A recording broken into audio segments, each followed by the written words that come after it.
From McCrary Park in Asheboro, North Carolina, Owls coverage on the Owls Baseball Network in 2019 continues this evening in a matchup between the Forest City Owls and the Asheboro Copperheads, a couple of rivals within the Coastal Plain League West Division. The Owls come into this matchup coming off a 13-1 loss yesterday to the Macon Bacon at home, the largest loss this season for the Owls at 12 runs. Copperheads also coming off a couple of losses yesterday to the High Point Thomasville High Toms, a couple of losses of 1-0 apiece. Forest City comes in 13-10, second in the Coastal Plain League West, 3.5 games out of first. The Gastonia Grizzlies have already clinched first place in the CPL West. The Asheboro Copperheads 10-14 in the CPL West, third place, and 7 games off the pace in the West. Mitch Montani alongside Blake McCandless with you on tonight's broadcast on YouTube.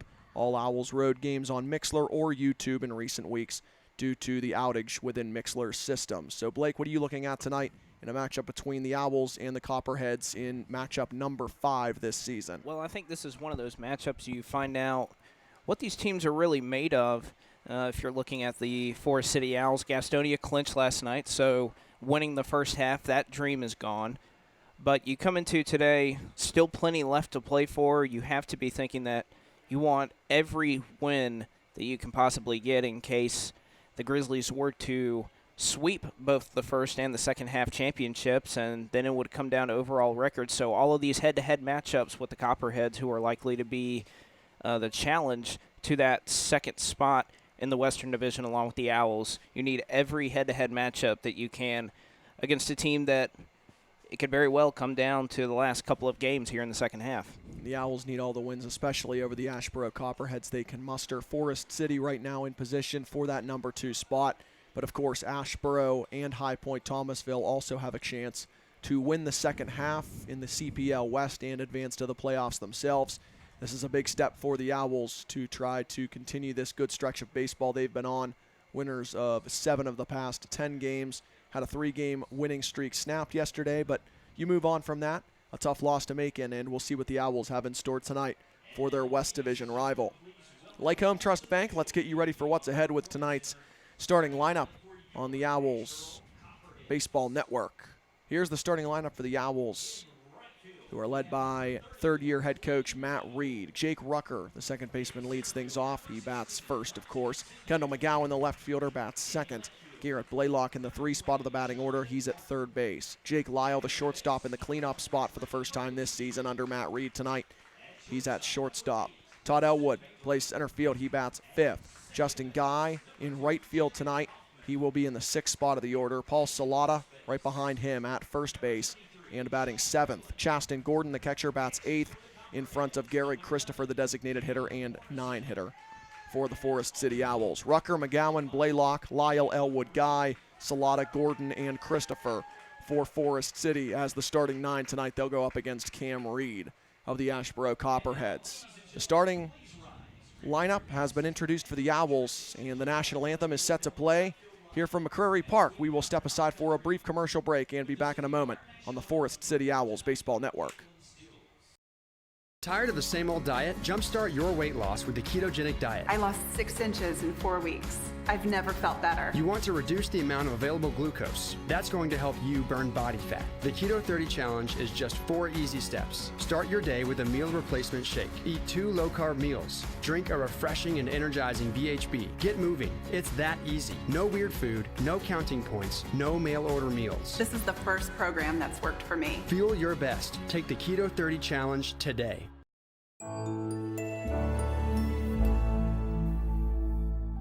Gardner-Webb University is introducing its 10-month MBA program. Fast, affordable, and all online. Competitively priced under $20,000. As a Gardner-Webb MBA graduate myself, it is really important to continue the pursuit of lifelong learning. Mostly from a leader of individuals, but also from leading myself to be the best I can be. Gardner-Webb University 10-month MBA. Ignite your career at the speed of light. Good news, Owls fans. Forest City Honda has been voted the best new and used car dealer by residents of Rutherford County for the last 3 years. Our service department was also awarded Honda's highest honor, the 2018 Express Service Elite Award. There's no doubt we will have your Honda in and out fast. We service any make and model and continue to offer the lowest tire prices in town. Forest City Honda, your hometown dealer. Go Owls!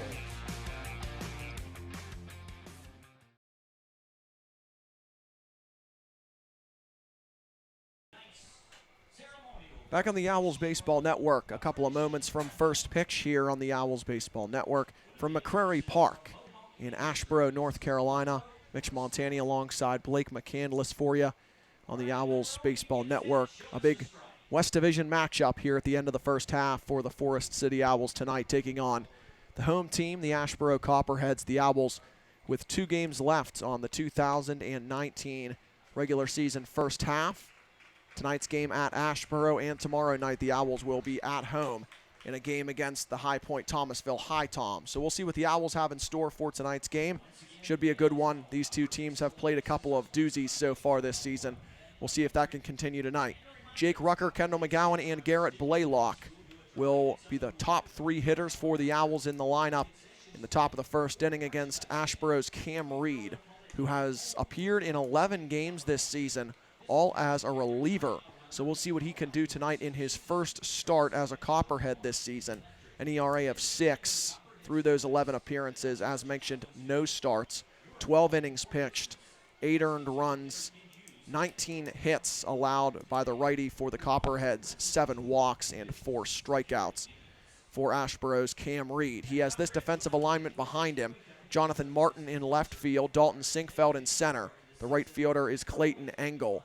On the infield, it looks like this. At third base, Trey Poluski. At short, Dustin Baber. The second baseman is Jared Kaufman. At first, Sean Phelan. And the catcher is Cam Morrison, catching the balls and strikes from Cam Reed, the righty. Forest City being led off by Jake Rucker, a .222 hitter with 5 runs batted in. The Tennessee native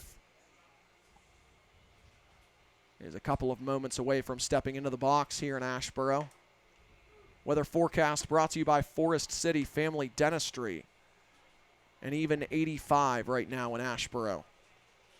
In terms of temperature, mostly sunny skies.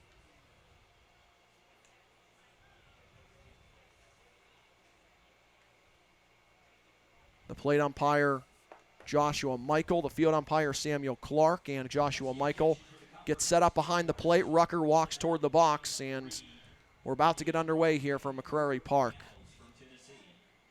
So Michael behind the plate, Clark on the bases. Our umpires tonight brought to you by Key to Logic. Feel your best. Rucker, the righty hitter against Reed, the right-hander for the Owls. Trying to get back to a season-high 4 games over 500. The first pitch to Rucker is outside, ball 1. First pitch comes at 7:04, 1 minute ahead of the original scheduled start time of 7:05, but we'll take it. Early is better than late. 1-0. A little bit below the zone. 2 balls, no strikes on Jake Rucker. Has gotten the start for the Owls in the leadoff spot, especially the last week or so. Gets another start there tonight. 2-0. Ground ball, weakly hit towards short. On 2 hops, Baber, the shortstop, has it. He throws on to first and gets Jake Rucker by about a step. A 6-3 put out for out number 1 in the first inning.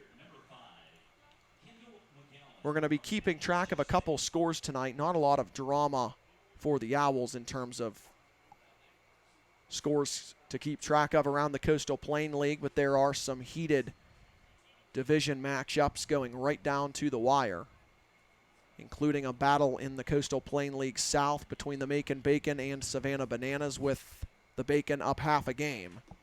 Kendall McGowan steps into the box. He takes outside for ball 1. If you're watching on YouTube, you can check out that Coastal Plain League score bug up in the top left-hand corner of your screen. Another tremendous bracket, tremendous graphic, totally wrong word, made by our own Blake McCandless. 1-0. A strike to Kendall McGowan, a ball and a strike now on the Owls left fielder. .342 hitter this season, only trailing Garrett Blaylock in that category. 6 homers, 24 runs batted in. Both of those stats lead the team for Forest City. The 1-1 from Cam Reed. Swing and a miss. 1 ball, 2 strikes now on the Owls. McGowan. Garrett Blaylock will be next after 3 consecutive games off. Didn't play in either of those 2 games against Lexington County on Wednesday and then got the game off yesterday. Outside here, 2 balls, 2 strikes on McGowan. Got that game off yesterday against the Macon-Bacon. That game was shortened due to the Coastal Plain League 12-run rule, where the game is called after 7 innings. If it's a 12-run plus game, we met that criteria at 13-2 Macon-Bacon. Swing and a miss by Kendall McGowan. He strikes out for out number 2. 2 up, 2 down for the righty Cam Reed.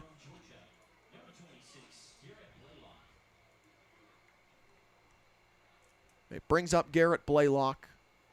He does lead the ball club in batting average. .355, 6 homers, 18 runs batted in. Into the box for the Owls. The lefty against the righty Reed. The pitch. A strike. 0-1 to start the Blaylock at bat. The Owls lost the first matchup this season against the Copperheads. They've rebounded to win the last 3 in terms of competition between these 2 clubs. Ball inside to Blaylock, 1-1. A 6-4 loss against Asheboro back on the 4th. The Owls responding with a 3-2, 10-7, and a 10-6 win, all in a row against the Copperheads. Outside to Blaylock, 2-1. 2 of those wins at home, 1 here in Asheboro. The last matchup between the ball clubs last Saturday, so 6 days ago. A 10-6 win for the Owls with Caleb Murphy getting his first win in Forest Green. Outside, 3 balls, 1 strike now on Garrett Blaylock.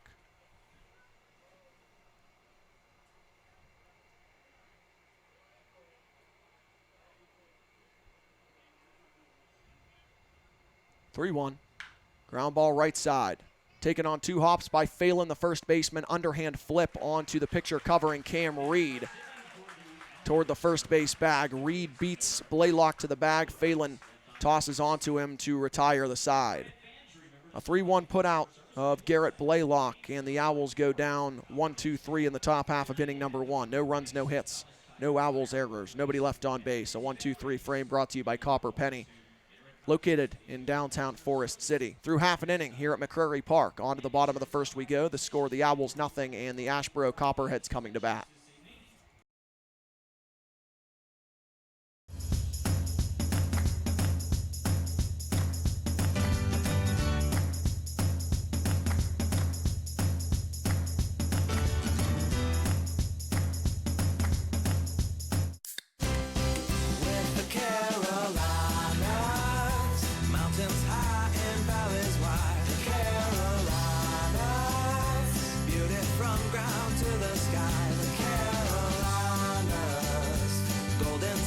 Seen by all the Carolinas through winter, spring, summer, and fall. The Carolinas, full of charm and history. The Carolinas, there's no place I'd rather be. The Carolinas, where the good folks move and roam. The Carolinas, this place is our home, sweet home. Yeah.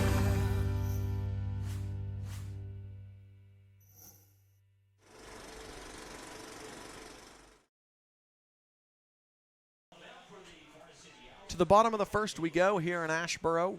0-0 the score. And the Copperheads will be led off by Jonathan Martin, Dalton Sinkfeld, and Dustin Baber. Martin, the left fielder, Sinkfeld, the center fielder, Baber, the shortstop. Sean Phelan at first base batting cleanup. Cam Morrison, the catcher, bats 5th. Miles Nicholson, the DH, in the 6th spot. Clayton Engel, the right fielder, bats 7th. Trey Poluski, the third baseman, 8th. And Jared Kaufman, the 9-hitter, playing second base. First pitch is a strike on the outside edge to Jonathan Martin, the left fielder. So Martin, Sinkfeld, Baber, Phelan, Morrison, Nicholson, Engel, Paluski, Kaufman for the Copperheads. Fouled back by Martin. No balls, 2 strikes. Up against Caleb Pearson of the Owls, the right-hander, coming in with no wins, 2 losses, an ERA of 5.87, 15 innings pitched, 4 appearances, 3 starts in an Owls uniform, high and away, 1-2. 15 hits, 10 earned runs, 15 walks, 8 strikeouts. We'll get to those walks in a moment. The 1-2 from Pearson, high, 2 balls, 2 strikes. Pearson last appeared in a ball game right here at McCrary Park 6 days ago. Started the game for the Owls, walked 7 Copperheads, but still was able to limit the damage over his 5 innings of work with only 1 hit allowed. Ball 3 here. On the leadoff hitter, Martin, 3 balls, 2 strikes. 3 runs were allowed by Pearson with a couple of strikeouts. But he held down the fort, and the Owls eventually won that ball game 10-6. But he misses here, ball 4, and walk number 1 comes on batter number 1 for Caleb Pearson. Jonathan Martin walks to lead off the Asheboro side of the first inning. Dalton Sinkfeld comes to the plate, has the exact same batting average of his counterpart that just got on base, 255. 2 homers for Sinkfeld, 10 runs batted in. There's a ball just outside from Pearson. Defensive alignment for the Owls real quick. McGowan in left, Elwood in center, Guy in right, Blaylock at third, Lyle at short, Rucker at second, Paul Salata at first. Here's a throw to first base to Salata, but Martin slides back. The catcher is Chaston Gordon. Caleb Pearson on the hill for the Owls, going up against Dalton Sinkfeld here with 1 on, no out. Pearson checks the runner, now comes home, tosses one in low. 2 balls, no strikes. Well, Mitch, we do know the last time, as you were mentioning, it was Caleb Pearson on the mound here in Asheboro through 97 pitches through his 5 innings of work. Finds the zone here, 2-1. And correct me if I'm wrong, Blake, but and not to say that this start is on the wrong track by any means, only 1 guy is on, but oh, no. He started with a bunch of walks and then greatly settled down to eventually get through 5 innings. Runner takes off, pitches high and away, throw down to second base will be well late. And the ball was eventually dropped as well by the shortstop Lyle. A stolen bag for Jonathan Martin. He's in scoring position with nobody out. And a 3-1 count now on Dalton Sinkfeld.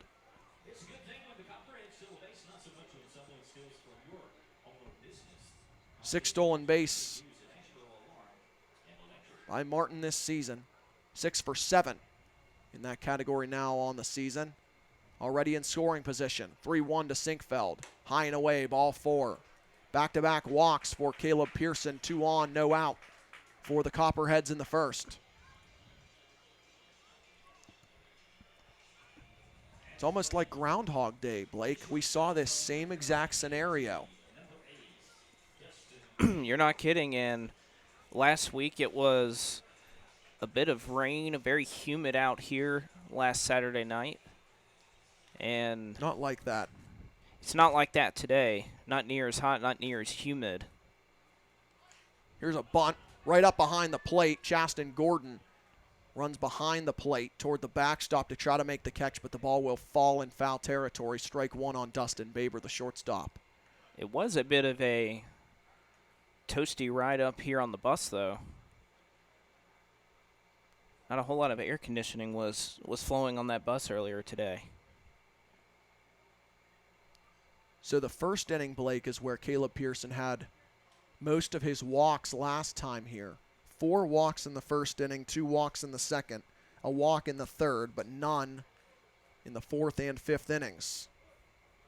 As we noted, he settled down late in that start, but was greatly hindered by the walks early on. Checks the runner at second, comes home. Line drive out toward left. Kendall McGowan nears the gap, but he can't get it. It hits the ground and rolls to the wall. Around third and coming home is Jonathan Martin. He will score. Around third and headed to the plate now is Dalton Sinkfeld. He will score. The throw is high, and here's a snap throw to third after Pearson fielded the ball behind the plate after Gordon couldn't field the ball on the throw. And safe at third with a triple is Dustin Baber. 2-run score. It's 2-0 Copperheads in the first. Not the best start if you're the Owls, with 2 runs coming home on that last play against Pearson. And Asheboro off to a great start here in this one, Blake. Well, 2 walks and then that hit, that was one that Kendall McGowan was trying to meet the ball right there in the left center gap. And unfortunately for him, if he had been backtracking it or backing himself up just a little bit, probably could have saved some damage there. But he was trying to go after that ball, and it just had too much power. Here's a ball stabbed by Pearson with the bare hand, as that one was ticketed toward the middle off Sean Phelan's bat. Pearson gets it with the bare hand, tosses to first to get the out. Baber can't move up from third base, and the field umpire, Samuel Clark, checks on Pearson now, but he looks like he's all right. That is one of the most ridiculous fielding plays I think I've ever seen in my life.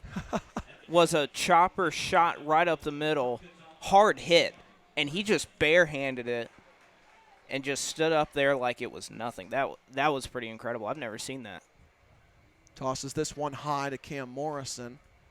1 ball, no strike. Jonathan Martin got on with a walk. Dalton Sinkfeld followed with a walk. 1-0 in the zone. Low and outside corner, 1-1 now on Morrison, the catcher. Dustin Baber then drove in 2 with a double. Advanced to third on a triple. Not triple, but advanced to third on the throw. Here's a pitch outside. 2 balls, 1 strike on Morrison now. But a good play there by Caleb Pearson, saving a run on that last play. Here's a foul ball at the plate off the mask of Chasten Gordon, and it's now 2-2 on the catcher for the Copperheads. Well, you have to wonder, he catches that with his pitching hand.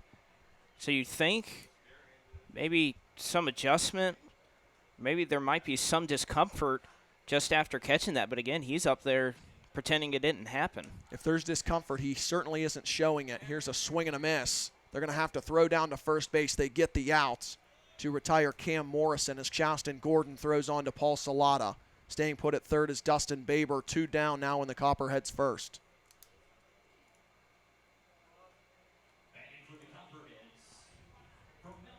A good play there by Foster. Could have been an interesting play there if Baber on third would have tried to come home, was sitting in between third and home. They were patient and threw it on to Salata, who was keying in on Baber, trying to see if he was trying to make a run for home at third base. At the plate, Miles Nicholson takes one low and away after taking ball 1. 2 balls, no strikes on Nicholson. If you're just joining us, 2-0 Asheboro Copperheads, bottom of the first inning. Jonathan Martin and Dalton Sinkfeld each coming in to score against Caleb Pearson. The 2-0 from Pearson. Slow roller out toward third base. Garrett Blaylock cannot make the barehanded play. Missed the ball coming in to try to field that ball on the infield turf grass. Couldn't pick it up, and safe at first is Miles Nicholson. In to score Dustin Baber. 3-0 Asheboro in the first. Well, that was a slow roller, and Blaylock will see if he's going to be tagged with an error there. That would have been a really tough play if he had run up on it in time. The reason he missed it was he was looking at that runner at first, wasn't going to be able to get the out at home. There was just no time for him to try to make that throw. Would have been really tough if he had fielded it cleanly. Taking off on the pitch that misses for a ball to Clayton Engel is Miles Nicholson, and he's safe at first without a throw. Safe at second without a throw, I should say. Stolen base number 21 out of 22 attempts for Miles Nicholson on the first pitch to Clayton Engel, who's now at the plate. So Miles Nicholson does get the RBI on that slow roller because it is roll to hit. Strike is called on Engel. 1 ball, 1 strike with Nicholson now 180 feet away as the Asheboro Copperheads look to add on to their lead. Engel, a 234 hitter, 1 homer, 11 runs batted in, 1-1. Check swing taken low, 2 balls, 1 strike.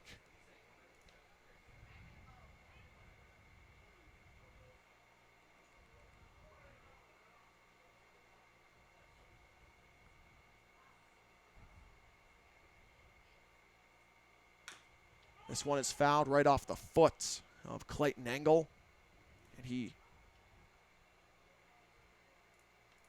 kind of begrudgingly walks out of the box, now puts his hand on his hip, and strolling around the box right now after fouling that one off his foot. Never a comfortable situation as a hitter. Engel tries to walk it off. A big first inning for Asheboro. Up 3-0 on the Owls, trying to snap a streak of their own. The Copperheads lost a couple yesterday to High Point Thomasville in a doubleheader. And here's a strike 3 called on Clayton Engel. So 2 strikeouts in the first for Caleb Pearson. But the Copperheads scratch across 3 runs on 2 hits. No Owls errors, 1 left for Asheboro in inning number 1. We are through 1 full here at McCrary Park. To the second we go, 3-0 Asheboro on the Owls Baseball Network.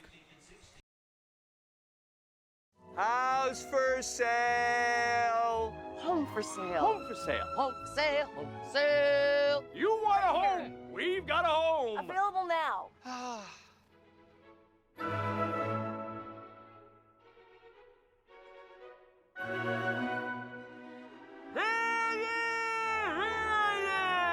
Home for sale.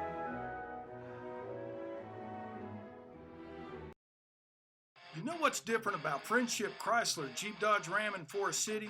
Well, we have no haggle clear choice pricing, we have the region's only non-commission based sales staff, and we use multiple sources for trade appraisals and give you the highest number. That and a no strings attached lifetime warranty is what makes us different. That's Friendship Chrysler Jeep Dodge Ram. Friendship Chrysler Jeep Dodge Ram.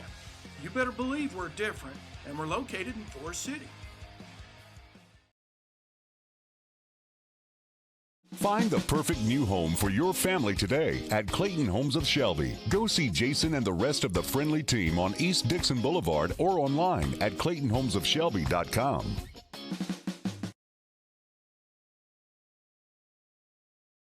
Back on the Owls Baseball Network, to the second we go. The Owls sending 4 through 6 to the plate against Cam Reed of the Asheboro Copperheads. Reed was able to get the Owls 1-2-3 in the top of the first. A ground out a couple of times and a strikeout. He approaches Jake Lyle here first. The Owls cleanup hitter tonight. First pitch to Lyle is way outside for ball 1. Lyle of the Owls coming into this one for his first start as the Owls cleanup hitter.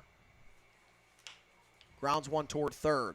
Poluski, the third baseman, has it on to first. Across the diamond, 5-3, 1 down. As the play is made on the other side by the first baseman for the Copperheads, Phelan. 1 down in the Owls' second. Todd Elwood to the plate, the center fielder for the Owls, batting .300 this season with 5 runs batted in.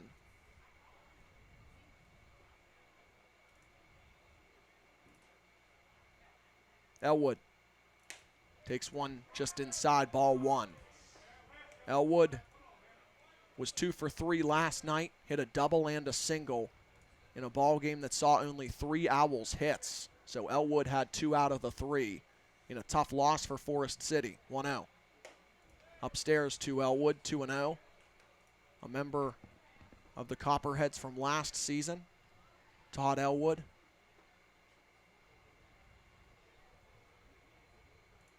The 2-0 from Cam Reed on the way. Line drive out toward left and a base hit just over top of the head of Baber, the shortstop, who leapt to try to make the catch. But he cannot reach up high enough as Todd Elwood squeezes that one in there to the left center gap for a base hit. Elwood reaches with one out in the Owls' second. It brings up Justin Guy.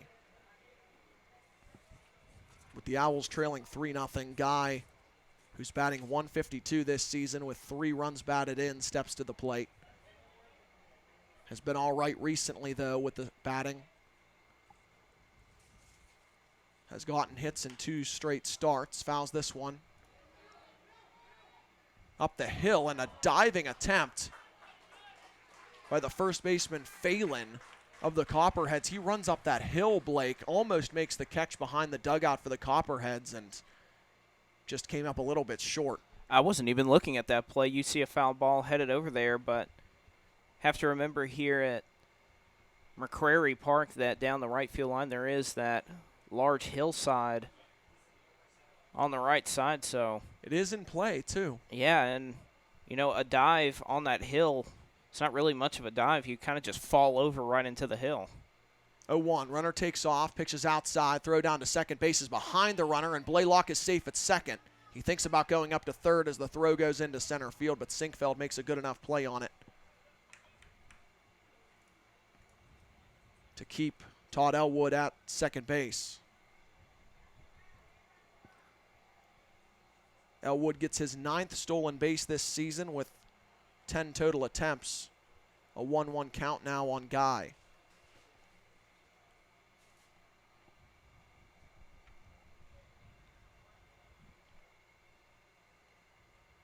The Owls with their first runner in scoring position tonight as Guy takes low and in, 2-1. Guy getting start number 4 in center field for the Owls. 7 starts in center field, 4 starts in right field, I beg your pardon. This is his 4th start in right field for the Owls, not starting center field tonight. Well, Drop to the right side, scooped up by the first baseman, Phelan. He walks to the first base bag to make the play, 2 down. Up to third base goes Todd Elwood, now 2 outs in the Owls' second for Paul Salata. Well, I was about to say, Guy making an impression. We've seen him start in the 6th spot 2 times already, now his 3rd time, but it's been a while since we've seen him that high up in the batting order. Coach Matt Reed recognizing his better play as of late. And Elwood stole, or was attempting to steal third on that ground ball, had an opportunity to potentially round third and try to get all the way home on that ground ball. Would have been a tough stretch, though. Sometimes they announce different routes. In Maple Springs, United Methodist Church has 17 people here. That's all. And again, Salata down 0-1. Todd Elwood on the third base. The 0-1 pitch from Reed outside. And now 1-1 to Salata. Thanks, Blake. And every once in a while, you get some I love it. fans that want to happens. conversate with the broadcasters during the game. We got to cover each other.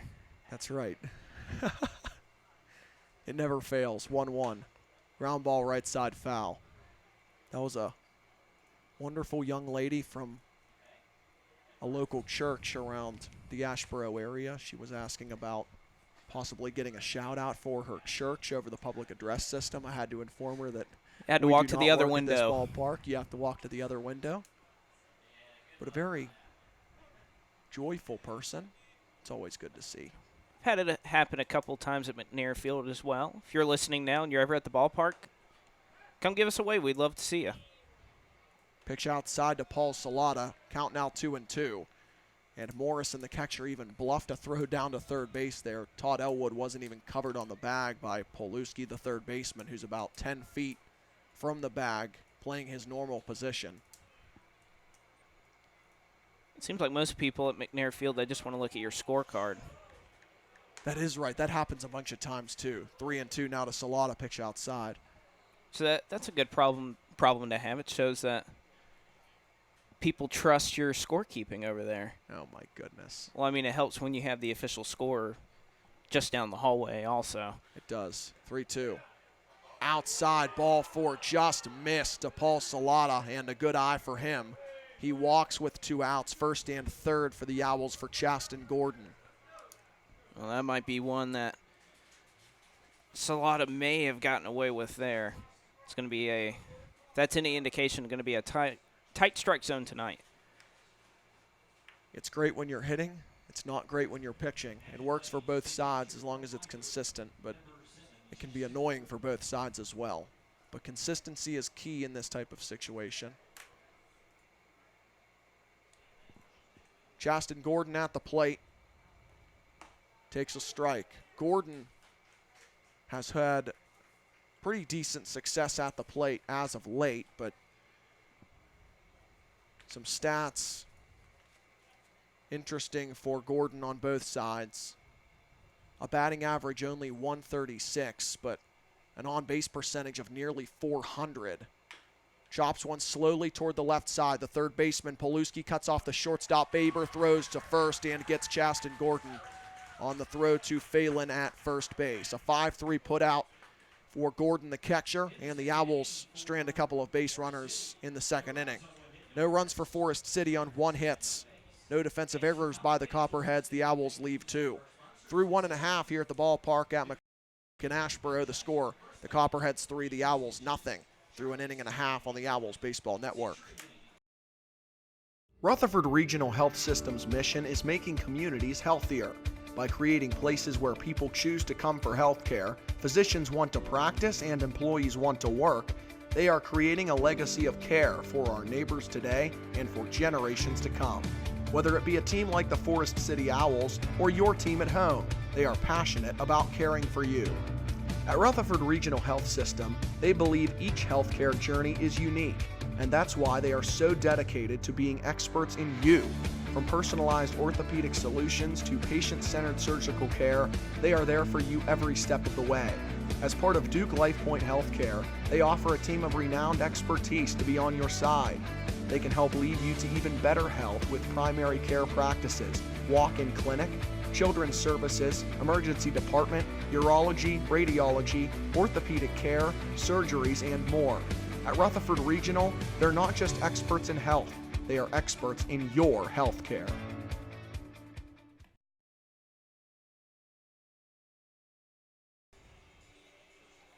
Through an inning and a half on the Owls Baseball Network, we go now to the bottom of the second.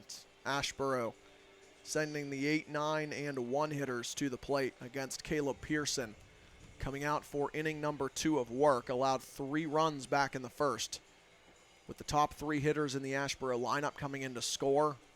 Highlights included a Dustin Baber double that scored 2 runs, along with a Miles Nicholson infield single that plated another. 3-0 the score. Asheboro out in front against Pearson.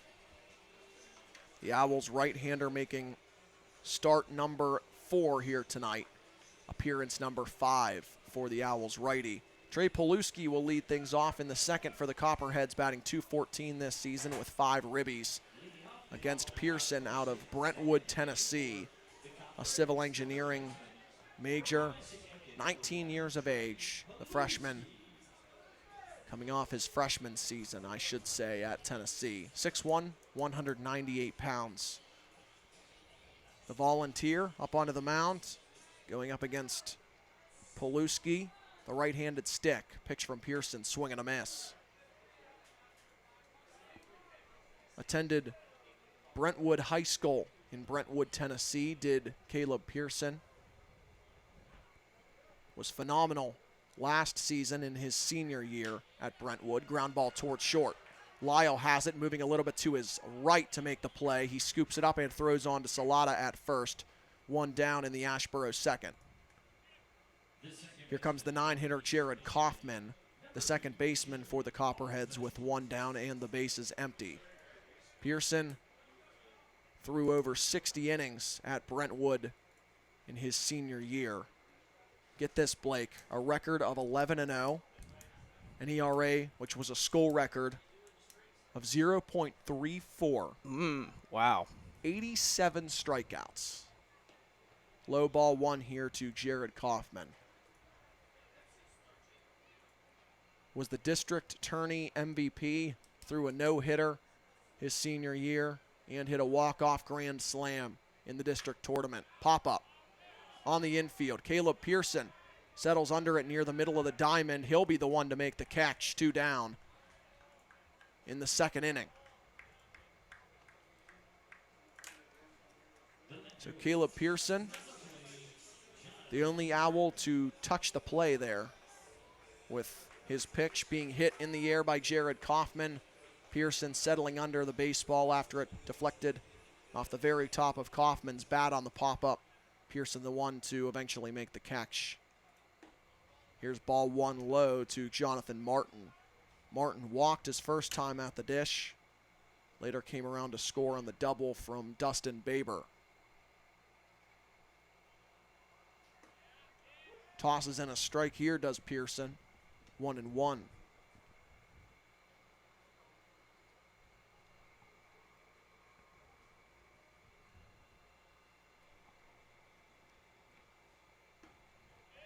Just outside here, 2-1. That's an example of consistency on both sides, I guess, Blake, with the strike zone tonight. Well, isn't that what we were asking for earlier?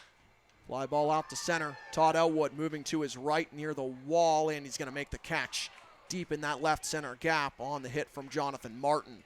Martin flies out to center field on a good play by Todd Elwood to get there, and the Copperheads go down 1-2-3 in inning number 2. No runs, no hits, no errors, nobody left on base for Asheboro. Through 2 full here at McCrary Park. The score as we go to the third. The Copperheads 3, the Owls nothing on the Owls Baseball Network. Did you know Friendship Nissan in Forest City will beat any price on any new Nissan by $500?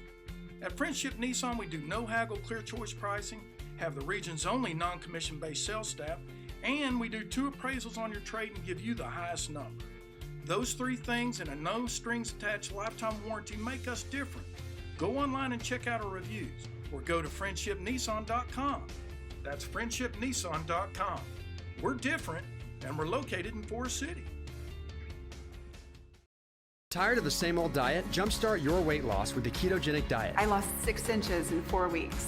I've never felt better. You want to reduce the amount of available glucose. That's going to help you burn body fat. The Keto 30 Challenge is just 4 easy steps. Start your day with a meal replacement shake. Eat 2 low-carb meals. Drink a refreshing and energizing BHB. Get moving. It's that easy. No weird food, no counting points, no mail-order meals. This is the first program that's worked for me. Feel your best. Take the Keto 30 Challenge today.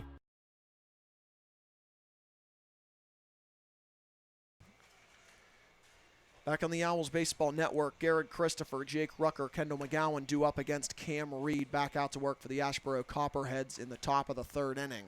Owls trailing by a trio, 3-0 against these Copperheads. They'll be led off by Garrett Christopher of the Owls, the left-handed hitter, will go up against Cam Reed. Christopher for the Owls getting the start in the DH slot tonight.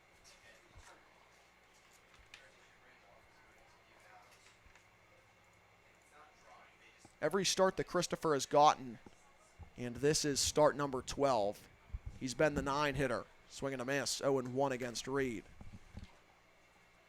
Christopher has gotten 3 starts now in the DH spot out of those 12, an additional 9 as the Owls' second baseman. This one is bounced foul toward the Asheboro dugout, no balls, 2 strikes.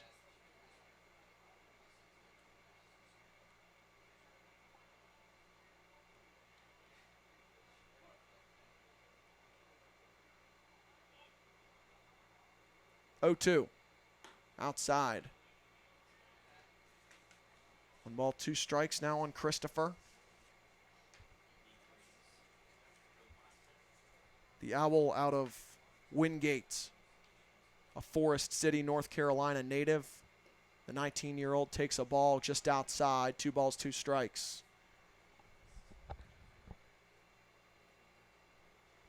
attended East Rutherford High School, which, talking with locals, I know that is a local school. 2-2. 3-2 now after a pitch outside. I learn more about the Forest City area every day, Blake. The Rutherford County area. I love expanding my knowledge base. 3-2 to Christopher. Line drive down the left side and foul. Over near the third base bag, Alex Conaway, the Owls' third base coach, jumping out of the way there after that line drive over near him. But nonetheless, it goes foul. It stays 3-2 on Christopher. I've actually been to East Rutherford before. I got to go over there. Had a good friend of mine that worked at Gardner-Webb that, ooh. Another foul ball there by Christopher. Did somebody snag that ball, Blake? They did. They pulled a Caleb Pearson. They used two hands this time, but nevertheless, hopping over the fence, nice snag. 3-2 pitch to Garrett Christopher once again. Outside ball 4. A hard-earned walk by Garrett Christopher after fouling off a couple of pitches. Leadoff hitter on for the Owls here in inning number 3. It brings up the Owls' one-hitter, Jake Rucker. Rucker grounded out to short his first time up. Rucker, a .222 hitter, no homers, 5 runs batted in. The right-handed stick for the Owls going up against Cam Reed. Ground ball toward the middle. Scooped up by the second baseman Kaufman to second for 1. Across to first. Double play. A good and nifty double play pulled off by the Asheboro Copperheads. That was a good play by Kaufman behind the second base bag. A nifty flip onto Baber, the shortstop who was covering second base, and then he threw on to Phelan at first to get the Owls on a 4-6-3 twin killing. 2 down in the third.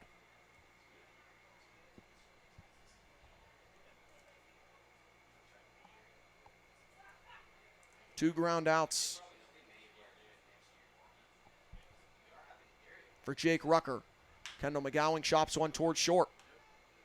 Collected by Baber in the hole on the left side. He gets it and throws out Kendall McGowan. After the leadoff walk by Garrett Christopher, the Owls ground into a couple of infielders, including one double play ball off the bat of Jake Rucker. No runs, no hits, no errors. Nobody left on base for the Owls in the third. Through 2.5, the score as we go to the bottom of inning number 3. 3-0 Asheboro Copperheads on the Owls Baseball Network.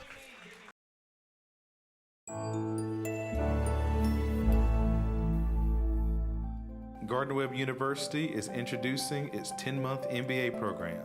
Fast, affordable, and all online.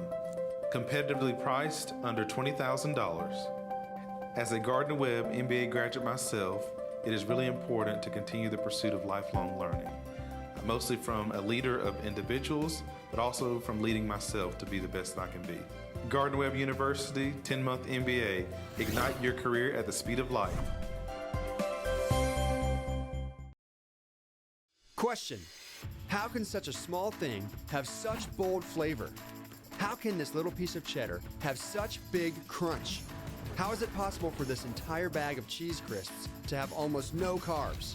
F-Bomb Keto Crunch is 100% natural premium artisan cheese, sustainably produced with premium milk from local family farm cows, made from simple ingredients for your snacking pleasure. Ditch the chips and grab the crisps. F-Bomb Keto Crunch.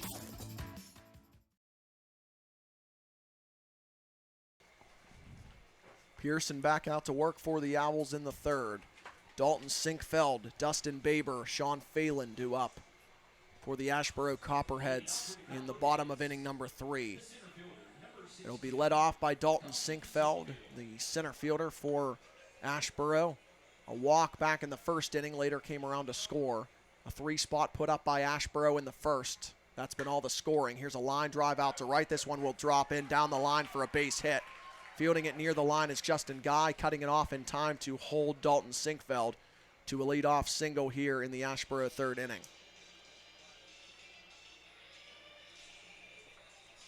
So a leadoff knock for Sinkfeld. A good start to the third for the Copperheads as Dustin Baber steps up. Probably the best hitter in the Asheboro lineup tonight if you take into account the entire season. Batting .353 with 12 runs batted in now after that 2-run double in the first. Takes a big swing and a miss here, no balls and a strike. Caleb Pearson, who's working for the Owls right now out there on the mound. A guy that's originally from Wisconsin. And according to his bio on the Tennessee baseball page, loves cheese, Blake. So I guess that goes hand in hand with the Green Bay Packers and the whole Wisconsin concept of being from up there. Oh, no doubt. Throw to first base, not in time as Sinkfeld gets back. Another throw over. Back once again is Sinkfeld. I'll have to ask him about that sometime if we can get him up here for an interview at some point. Well, me and you were talking at some point before the game. Here's the pitch. Popped up. It'll get out of play. No balls, 2 strikes on Baber. We think we're going to make the interviews, at least in-game interviews, of Owls players a home game thing due to the visibility of actually seeing the field on video during the interview. So as a fan and as a viewer, you know what's going on while we're interviewing somebody. Ground ball toward the left side. This one's going to get through for a base hit right in between Blaylock and Lyle on the left side of the Owls infield. Kendall McGowan fields the ball, and in at second is Dalton Sinkfeld after the single by Dustin Baber. 2 on, no out for the Snakes in the third. The first baseman, number 23, Sean Phelan. Dustin Baber now 2 for 2. A double and a single tonight. Sean Phelan steps to the dish. A couple of hits against Caleb Pearson to start the third. High, ball 1 on Phelan. Getting start number 1 in a Copperheads uniform.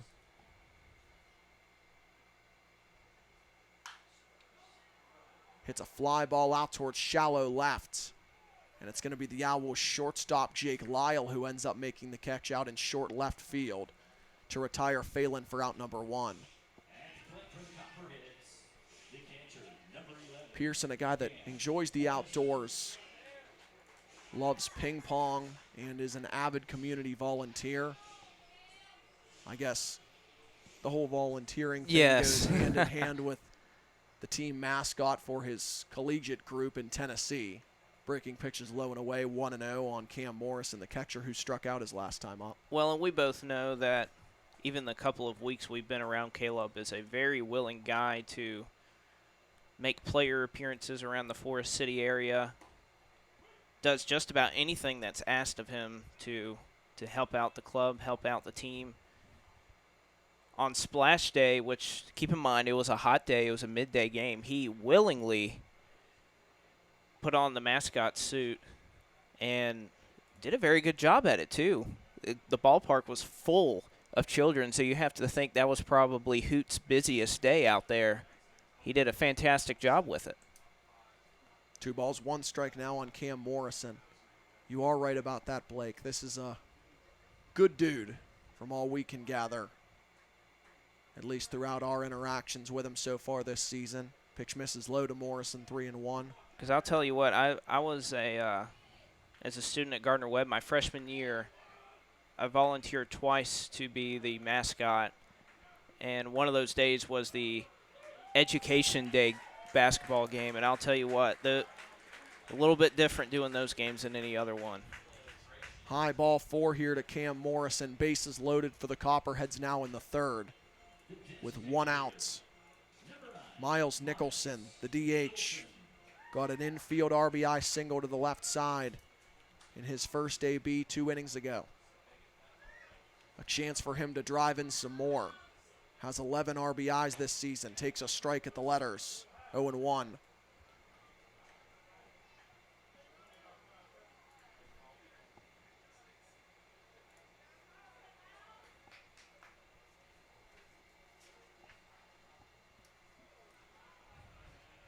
Pitch low. 1 ball, 1 strike on Nicholson. here at McCrary Park, home of the Asheboro Copperheads, celebrating their 21st season this year. 1-1. High and in, 2-1. Nowhere to put them if you're Caleb Pearson here, with the bases loaded and one down. Trying to keep Nicholson off base.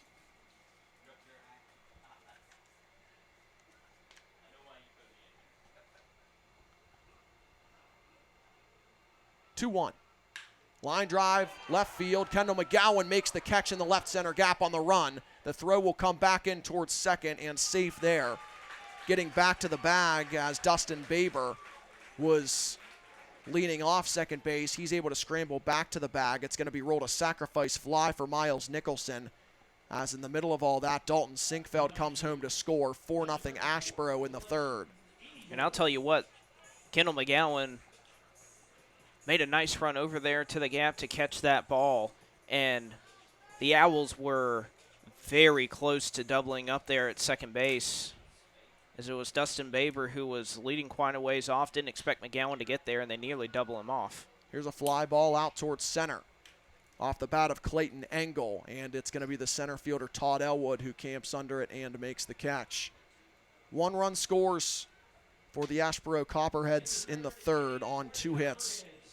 And eventually coming home, Dalton Sinkfeld for the Asheboro Copperheads. 1 run on 2 hits, no Owls errors, and 2 left on base. We are through 3 full here at McCrary Park. To the fourth we go, 4-0 Asheboro on the Owls Baseball Network.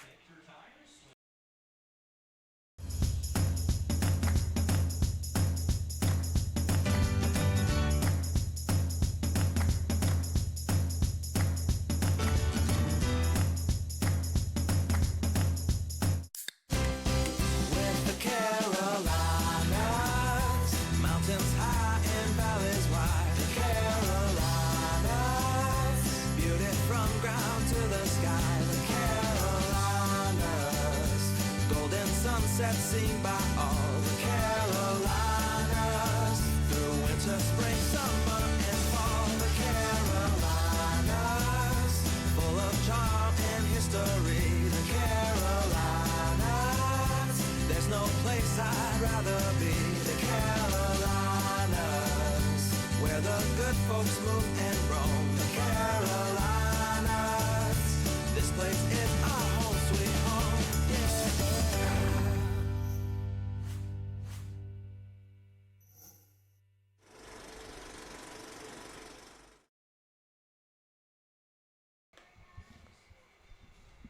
Back on the Forest City Owls Baseball Network. Top of the 4th inning now from McCrary Park.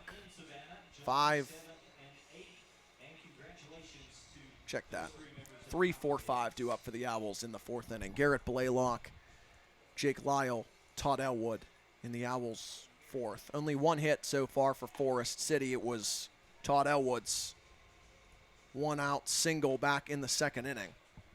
Since then and around the whole time, the Owls' offense has been rather quiet tonight. They try to change that as we now work into the 4th.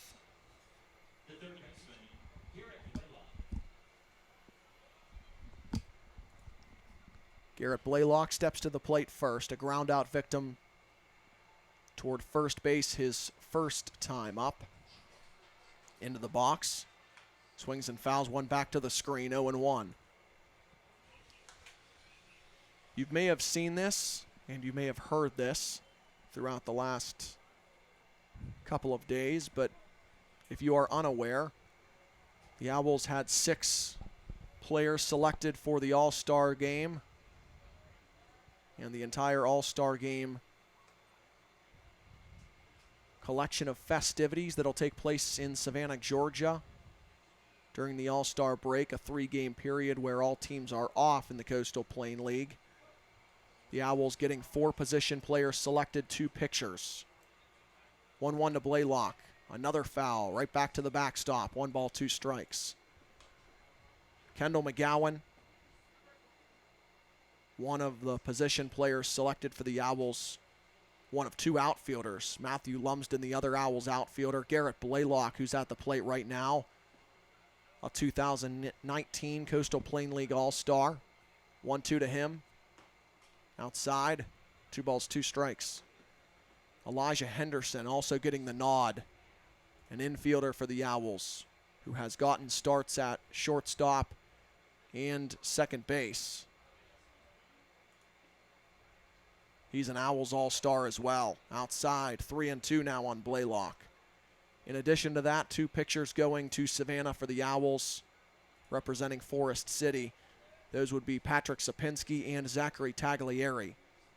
Sapinski a starter, Taglieri mostly a reliever. 1 start this season, however, for the Owls. Pitches outside, ball 4 to Garrett Blaylock, and he's first to start the Owls half of the 4th.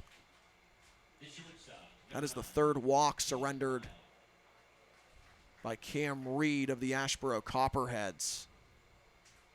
Nobody warming in the Asheboro pen, but Reed has looked pretty good so far, and by the looks of it, pretty efficient as well.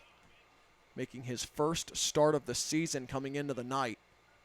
11 appearances and only 12 innings prior to this start. Ground ball left side, diving attempt by Paluski, but the ball gets into left field for a base hit.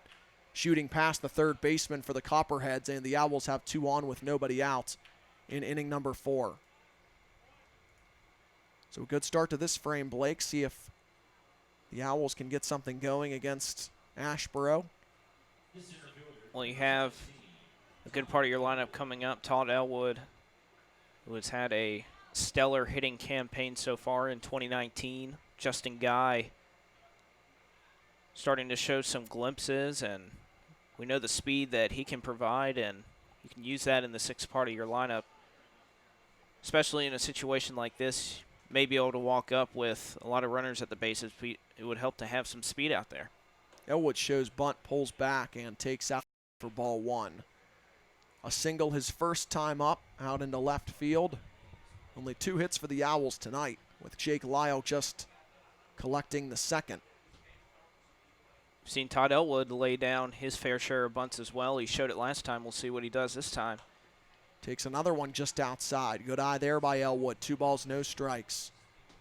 And we saw on that last pitch, Blake, the 3rd baseman Paluski for the Copperheads playing pretty far in, as is the 1st baseman Phelan. Just about to say both defenders playing very far in. Elwood takes a strike here on the outside corner. I don't exactly know how to refer to the part of the diamond they're standing at, Blake, because it's like an extra layer of turf around 1st and 3rd base. The green-colored turf is pretty much where they're standing, at least on the edge of it. 2-1. Elwood slaps one foul, 2-2. Hasn't shown bunt in the last 3 pitches. We'll see what they do. The Copperheads starting to walk back now that he's down 2-2. But we've seen Elwood lay down his fair share of perfectly placed bunts. Be risky to do 2-2.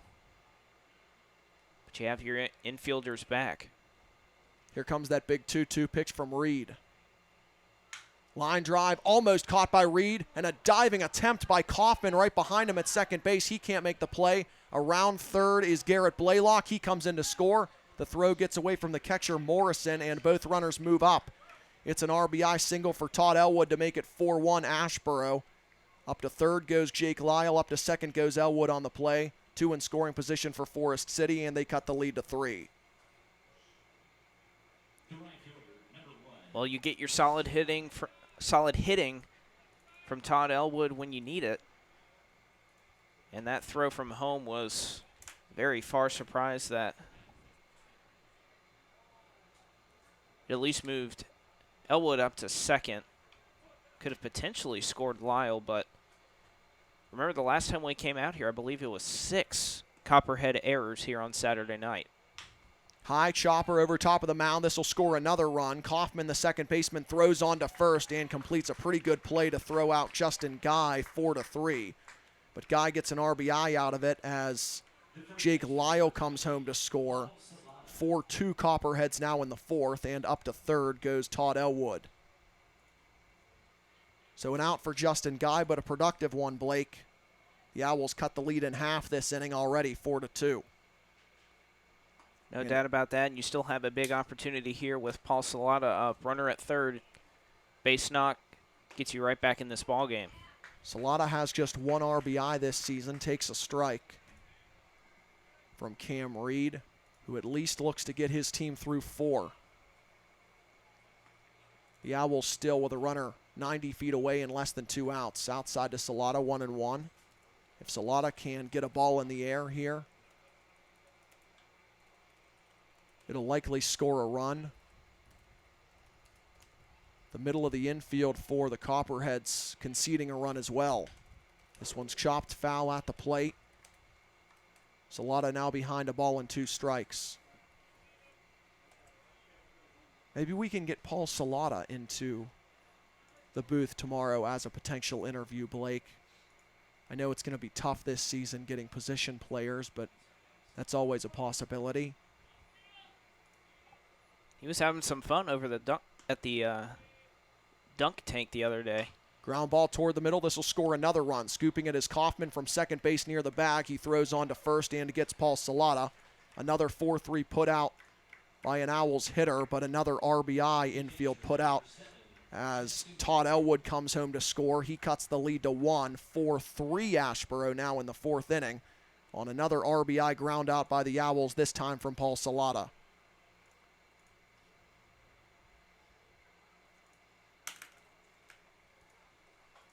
So the Owls get 3 consecutive hits to start the inning and make sure all of them score. This one is a check swing and a roller foul to the right side by Chaston Gordon. Base is finally empty for the Copperheads in the top of the 4th inning. 3 runs across this frame for the Owls, but 2 outs. With Gordon, who grounded out to third base his first time up at the plate.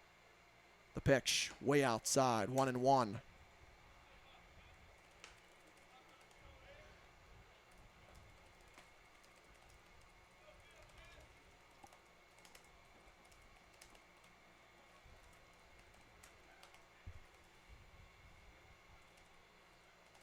Gordon grounds this one up the middle, a base hit. It rolled right over the left side of the mound and went right to the left of the second base bag. Nothing Baber, the shortstop, could do about that one. Ticketed for the middle. And Gordon gets his first hit of the night and 4th hit of the season. Chaston Gordon reaches with 2 outs in the Owls' 4th. The 9-hitter Garrett Christopher steps up with Gordon off of first base. Christopher, a walk his first time up, was eventually cut down on a 4-6-3 ground ball double play by Jake Rucker when Rucker batted after Christopher last time. And Christopher hits a fly ball down the left field line, giving chases Martin nearing the wall. It bounces off the wall. Up to third base goes Chaston Gordon on what will be a 2-out double for Garrett Christopher as the throw comes toward third. Forest City with 2 in scoring position now on the double with 2 outs for Christopher, his first hit of the night. And the Owls still in business in the top of the 4th inning with 2 in scoring position for Jake Rucker. Well, how about this middle part of the Owls lineup really getting it done? Garrett Christopher, his second at-bat. Walks in his first at-bat of the inning. And then the rest of this lineup picking up to give Jake Rucker another chance, and I believe now we're going to see a mound visit as now we finally see some arms getting loose in the Copperhead bullpen. We'll see if this will result in a pitching change. It doesn't look like it will, or now it does. I believe we just had a signal to the bullpen with a mound visit going on right now. The entire infield for the Copperheads involved. And we will get a pitching change. New arm coming in for Asheboro after Cam Reed is unable to get through the 4th inning against Forest City. We'll step aside for a quick commercial break here with the Owls getting 2 runners in scoring position with 2 outs against Reed. 3 runs already across in the top of the 4th. Jake Rucker has a chance to give Forest City the lead when we come back on the Owls Baseball Network. Did you know Friendship Nissan in Forest City will beat any price on any new Nissan by $500? At Friendship Nissan, we do no haggle, clear choice pricing, have the region's only non-commission based sales staff, and we do 2 appraisals on your trade and give you the highest number. Those 3 things and a no strings attached lifetime warranty make us different. Go online and check out our reviews, or go to friendshipnissan.com. That's friendshipnissan.com. We're different, and we're located in Forest City. Rutherford Regional Health System's mission is making communities healthier. By creating places where people choose to come for health care, physicians want to practice, and employees want to work, they are creating a legacy of care for our neighbors today and for generations to come.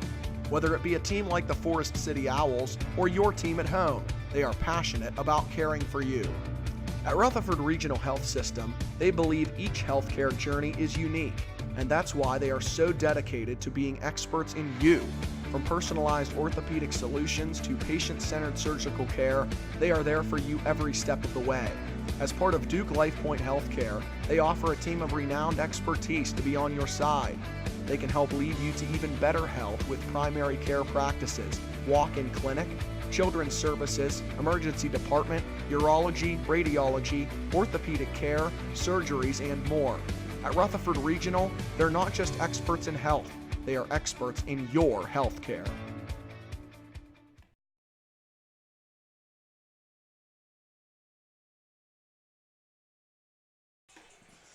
Back on the Owls Baseball Network, new picture into the game for the Copperheads. Cam Reed is out, Ryan Smirkar is in. The lefty will go up against Jake Rucker for the Owls, who have 2 runners in scoring position and 2 outs in this 4th inning. 3 runs already across. They've cut a 4-0 Asheboro lead to 4-3. Jake Rucker to the dish against Smirkar for the Copperheads, making appearance number 7 in relief. Tosses in a ball just outside, 1-0. Smirkar, a record this season of 0-1. 7 2/3 innings of work. An ERA for Smirkar, a couple of ticks under 6. 5 earned runs allowed. Swing and a miss by Rucker, a ball and a strike. 7 walks, 7 strikeouts for the lefty. Ryan Smirkar, the sophomore out of Mercyhurst, an Erie, Pennsylvania native. 1-1, outside, 2-1. If you're Asheboro, I'm not sure how much you'd be willing to walk Jake Rucker here. You have Kendall McGowan on deck for the Owls, one of the hottest hitters in the Coastal Plain League. Just outside to Rucker, 3-1.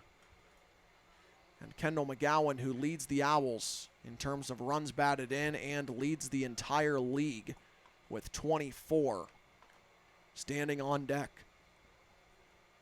3-1 to Rucker. A strike, outside corner. That was a tight strike zone, went away there for at least a pitch.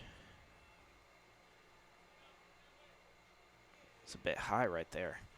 We'll see the payoff from Smirkar here. Foul, back to the screen. It stays full on the Owls' second baseman and leadoff hitter in the lineup. With Chaston Gordon on third and Garrett Christopher on second. 2 outs, a 3-2 count on Rucker. Top of the 4th inning from McCrary Field in Asheboro. 3-2. Strike 3 called. Jake Rucker is struck out by Ryan Smirkar after Smirkar comes in relief of Cam Reed and preserves the Copperheads' lead in the 4th inning. Through 3.5 in this one, the Owls trailing the Copperheads now only by a run. 4-3 is our score going to the bottom half on the Owls Baseball Network. You know what's different about Friendship Chrysler Jeep Dodge Ram in Forest City? Well, we have no haggle clear choice pricing, we have the region's only non-commission based sales staff, and we use multiple sources for trade appraisals and give you the highest number. That and a no strings attached lifetime warranty is what makes us different. That's Friendship Chrysler Jeep Dodge Ram. Friendship Chrysler Jeep Dodge Ram. You better believe we're different, and we're located in Forest City.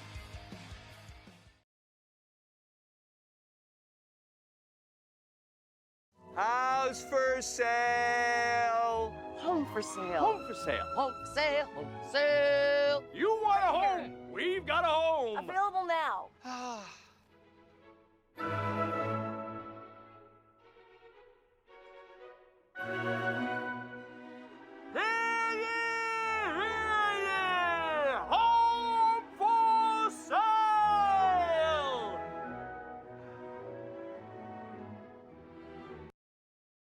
Find the perfect new home for your family today at Clayton Homes of Shelby. Go see Jason and the rest of the friendly team on East Dixon Boulevard or online at ClaytonHomesofShelby.com.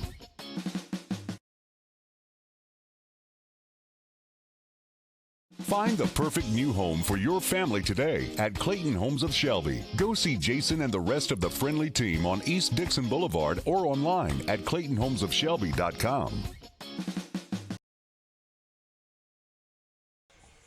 Back on the Owls Baseball Network. Against Caleb Pearson, the Copperheads send Trey Poluski, Jared Kaufman, and Jonathan Martin to the plate in the fourth.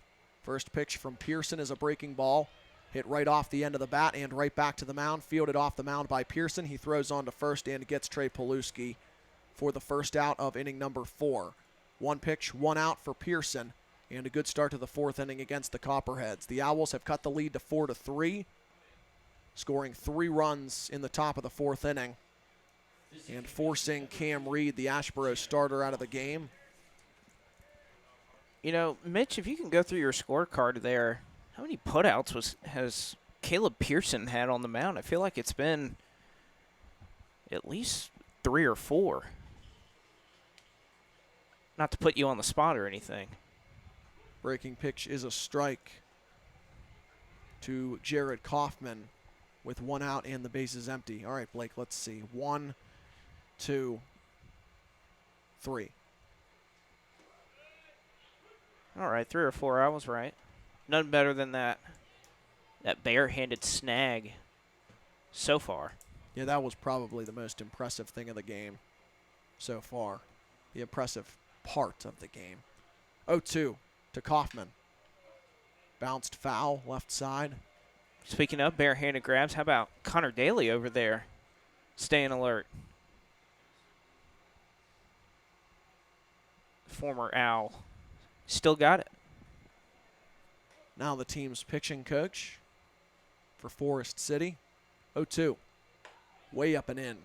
1 ball, 2 strikes on Kaufman. A .217 hitter so far on the season. The 9 hitter in the lineup for the Asheboro Copperheads here this evening.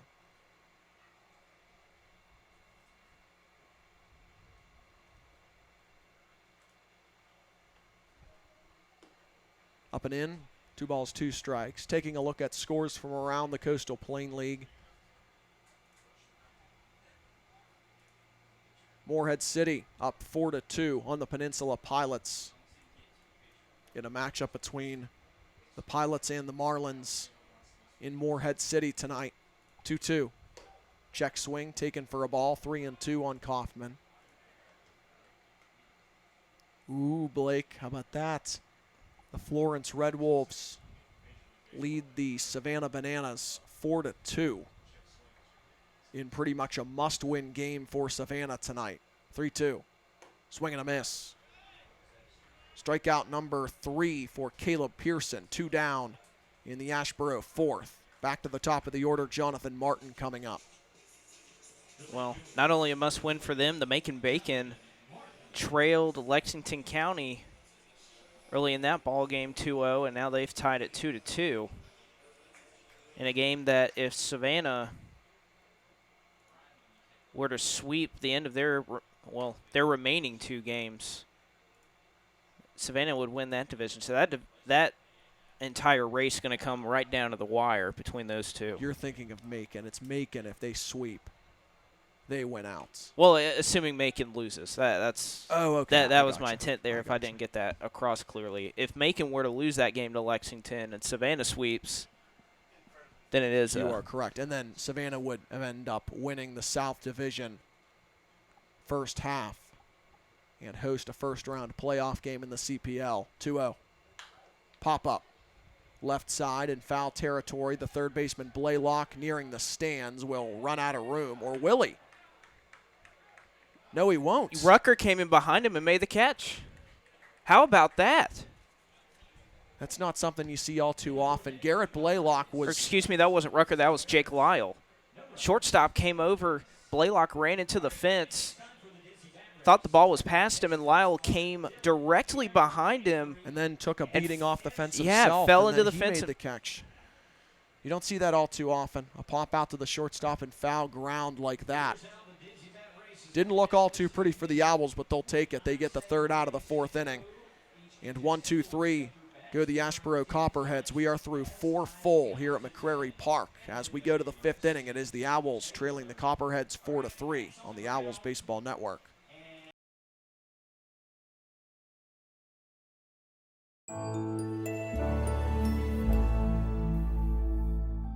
Gardner-Webb University is introducing its 10-month MBA program. Fast, affordable, and all online. Competitively priced under $20,000. As a Gardner-Webb MBA graduate myself, it is really important to continue the pursuit of lifelong learning. Mostly from a leader of individuals, but also from leading myself to be the best I can be. Gardner-Webb University 10-month MBA. Ignite your career at the speed of light. Tired of the same old diet? Jumpstart your weight loss with the ketogenic diet. I lost 6 inches in 4 weeks. I've never felt better. You want to reduce the amount of available glucose. That's going to help you burn body fat. The Keto 30 Challenge is just 4 easy steps. Start your day with a meal replacement shake. Eat 2 low-carb meals. Drink a refreshing and energizing BHB. Get moving. It's that easy. No weird food, no counting points, no mail-order meals. This is the first program that's worked for me. Fuel your best. Take the Keto 30 Challenge today. Ryan Smirker back out to work for the Copperheads after getting an inning-ending strikeout last inning for the Copperheads to get the Owls off the field in terms of the 2-on with 2-out situation the Owls had last inning. After already scoring 3 runs, they've cut the Asheboro 4-0 lead to 4-3. Swing and a miss here by Kendall McGowan. For a strike, 1-1. McGowan 0 for 2 with a strikeout and a ground out tonight. We'll see if he can connect. Has 6 homers this season for the Owls. Takes a breaking pitch high and away. McGowan does not strike out a lot for Forest City. I had this written down, Blake. How many times that Kendall McGowan has struck out this season, it is not a lot. If you take all of his at-bats into account, takes one outside here, 3-1. Only 8 strikeouts if you include that K back in the first on the entire season, and he's second on the ball club in at-bats. Pops this one out of play, straight back. Count fills up on him now, 3-2.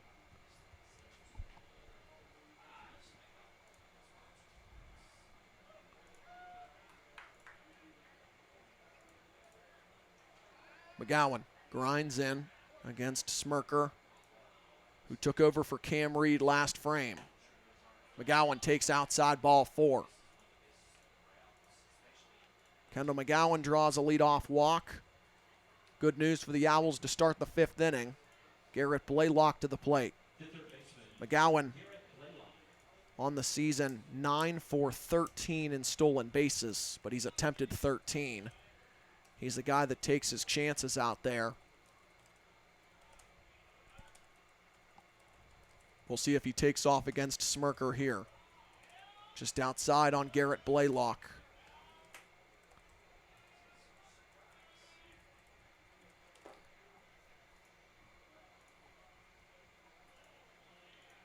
McGowan off of first, dancing there. The pitch to Blaylock is low. Good block by Morrison, the catcher, to keep that one from getting to the backstop. 2 balls, no strikes now on Blaylock. And this is a Asheboro pitching staff coming off a doubleheader yesterday, and we were talking to some of the staff here, had a couple players that are out of commission for tonight. So this Copperhead staff a little short-handed tonight. High and away to Blaylock, 3 balls, no strikes. Blaylock walked his last time up.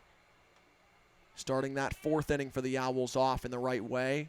Later coming around to score. Hits a fly ball pretty well out towards center field. Sinkfeld, the center fielder, back on it. Looking up, it's gone. Garrett Blaylock, a 2-run homer. His team leading 7th of the season, and the Owls take a 5-4 lead in the 5th. You know, we've missed that old familiar sign of Garrett Blaylock sending a shot over the fence. Sat out the last 3 games, a little bit of shoulder soreness. But as you can see right there, don't think that shoulder's bothering him anymore, Mitch. Kendall McGowan comes home as the tying run. Garrett Blaylock comes home right after him as the go-ahead run. 5-4 Forest City. In the top of this fifth as Jake Lyle steps to the dish. A single his last time up through the left side of the infield. Takes one low here from Smirker, the lefty. Both runs there charged to Smirker. And some action now in the Asheboro pen. 5-4 lead for the Owls. Strike called on Lyle. Lyle came into this ball game struggling as of late. His batting average down to .234. Takes another one low. 2 balls, 1 strike. In the most recent days, was able to get his RBI total to double digits with an RBI single in Game 2 of that doubleheader against Lexington on Wednesday. Pops this one up around home plate. Morrison, the catcher, turns around but watches it get out of play. 2-2.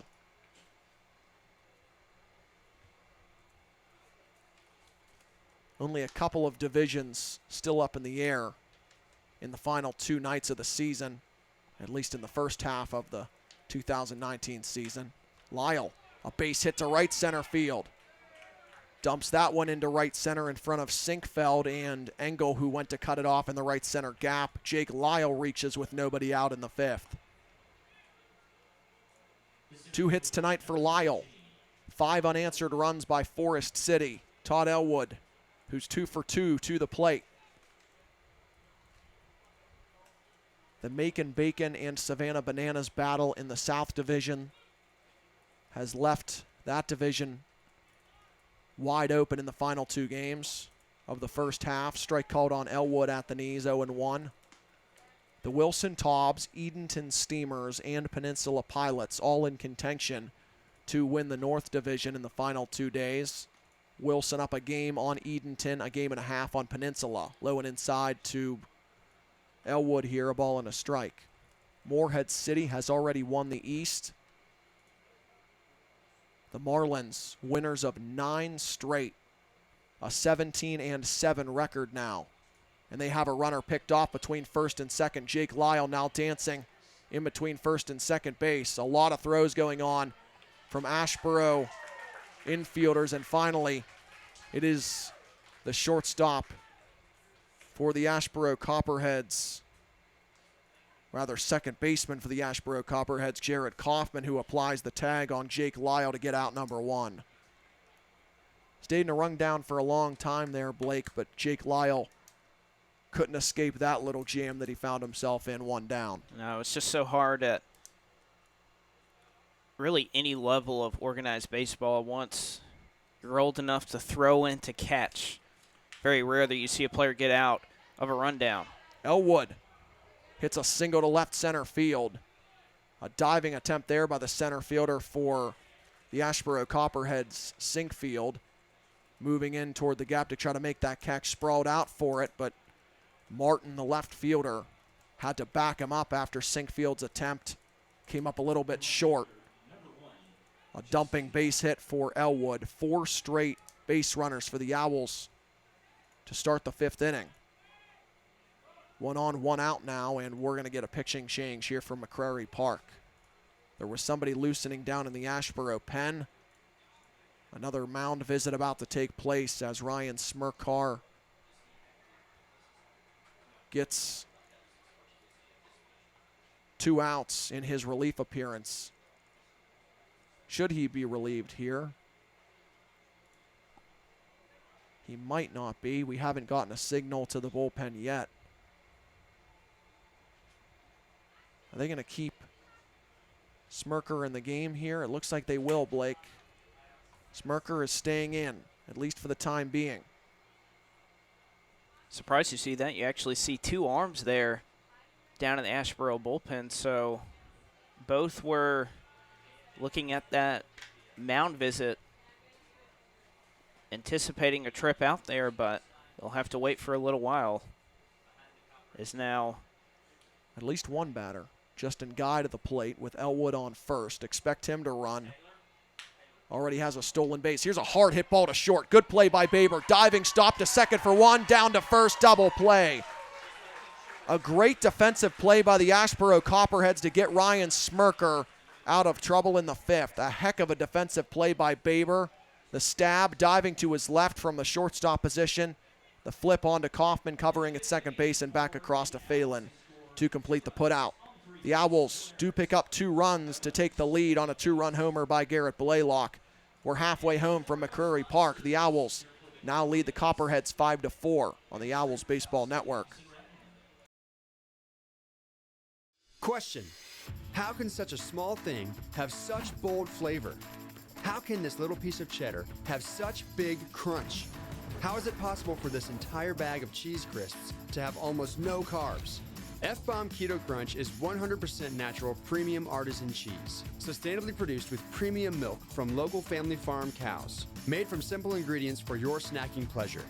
Ditch the chips and grab the crisps. F-Bomb Keto Crunch. House for sale. Home for sale. Home for sale. Home for sale. Home for sale. You want a home? We've got a home. Available now.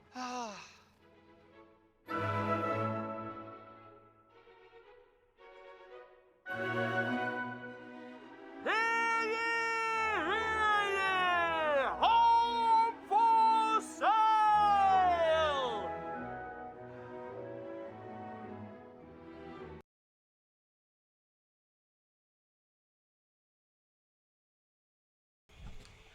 Back on the Owls Baseball Network, Caleb Pearson for the first time tonight comes out working with the lead, trying to get through 5 innings here tonight. Pearson comes out for the 5th, trying to get his first Owls win of the season. Pearson out there to work. He'll go up against a good part of the Asheboro order. Dalton Sinkfield, Dustin Baber, Sean Phelan due up for the Copperheads. First pitch is to Sinkfield. He takes one low and outside for ball 1.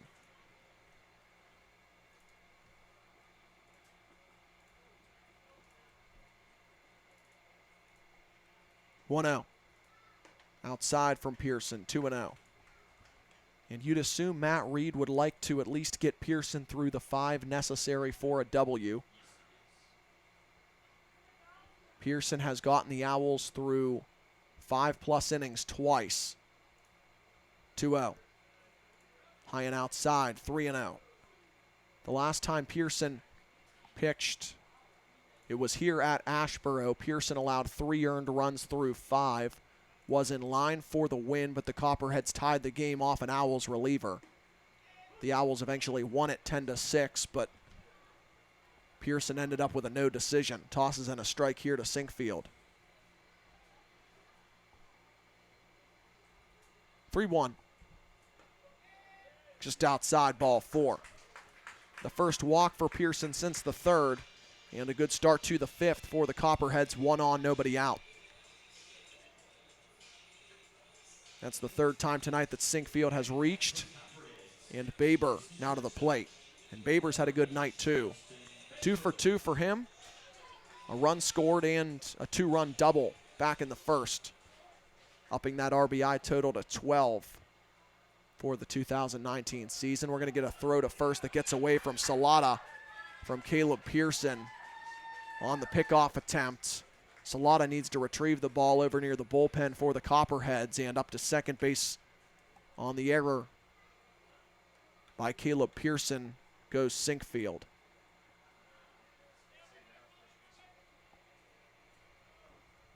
Well, a couple games of errorless baseball, and it's kind of calmed down a little bit in these last couple days. That'll be the first one on the Owls tonight.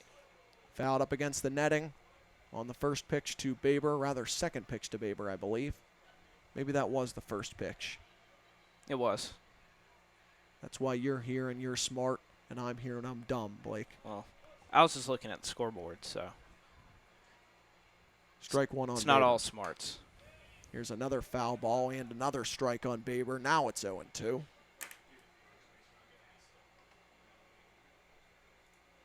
The Copperheads went 14 innings yesterday, were unable to score a run. Granted, they only allowed 2 runs from the mound. A seemingly frustrating day for Asheboro yesterday, losing 2 games to High Point Thomasville, both by 1-0 scores. Here's a fly ball deep to right. Justin Guy nearing the wall makes the catch on the warning track here at McCrary Park in dead right field. Dalton Sinkfield takes advantage of the long fly ball, however. He moves up to third base. A fly out to right for Dustin Baber puts a runner 90 feet away with 1 out. Sean Phelan now to the plate. The infield for the Owls toward the middle, conceding the tying run. Phelan has 2 ground outs tonight.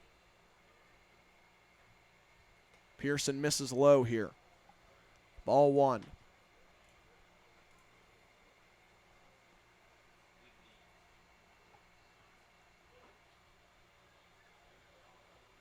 One out. Maybe low. Ball 2. 2 balls, no strikes.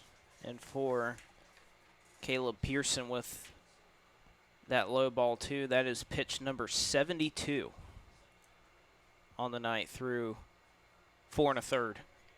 Outside, 3-0. I guess a walk to Phelan wouldn't be all too bad. You set up the double play by doing so. No double plays tonight for the Copperheads, at least on the defensive side, rather on the offensive side. They have 2 on the defensive side turned, 3-0. A strike on the outside corner, 3-1.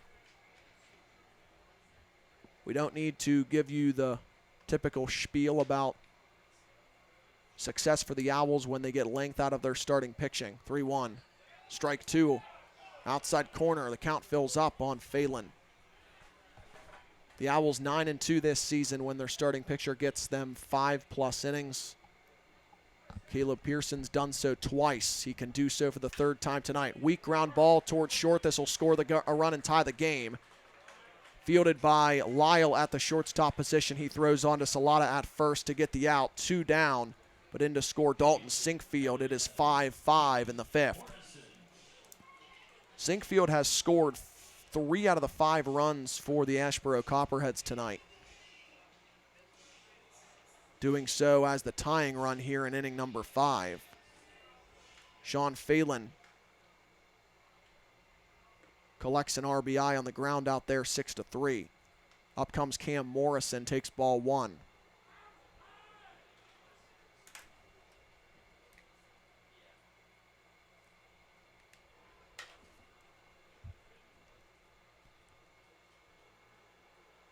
Breaking ball, low and away, 2-0. The Owls recently got 3 players selected for the matchup between the Coastal Plain League and Team USA coming up on Monday night. The Owls will send 2 players to represent the CPL and the Owls. Fly ball towards center field. Cutting it off, the right fielder Justin Guy in front of Todd Elwood in the right center gap to make the catch.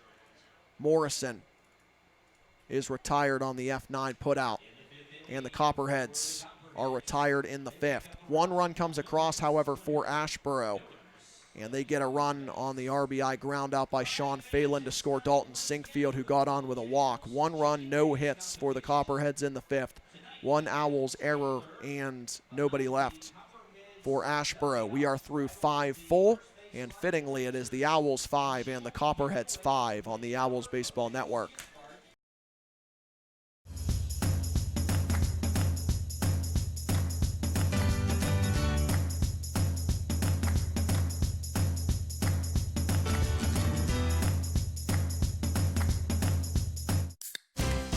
With the Carolinas, mountains high and valleys wide. The Carolinas, beauty from ground to the sky. The Carolinas, golden sunset seen by all. The Carolinas, through winter, spring, summer, and fall. The Carolinas, full of charm and history.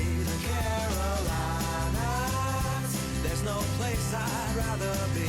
The Carolinas, where where the good folks move and roam. The Carolinas, this place is our home sweet home. Yeah.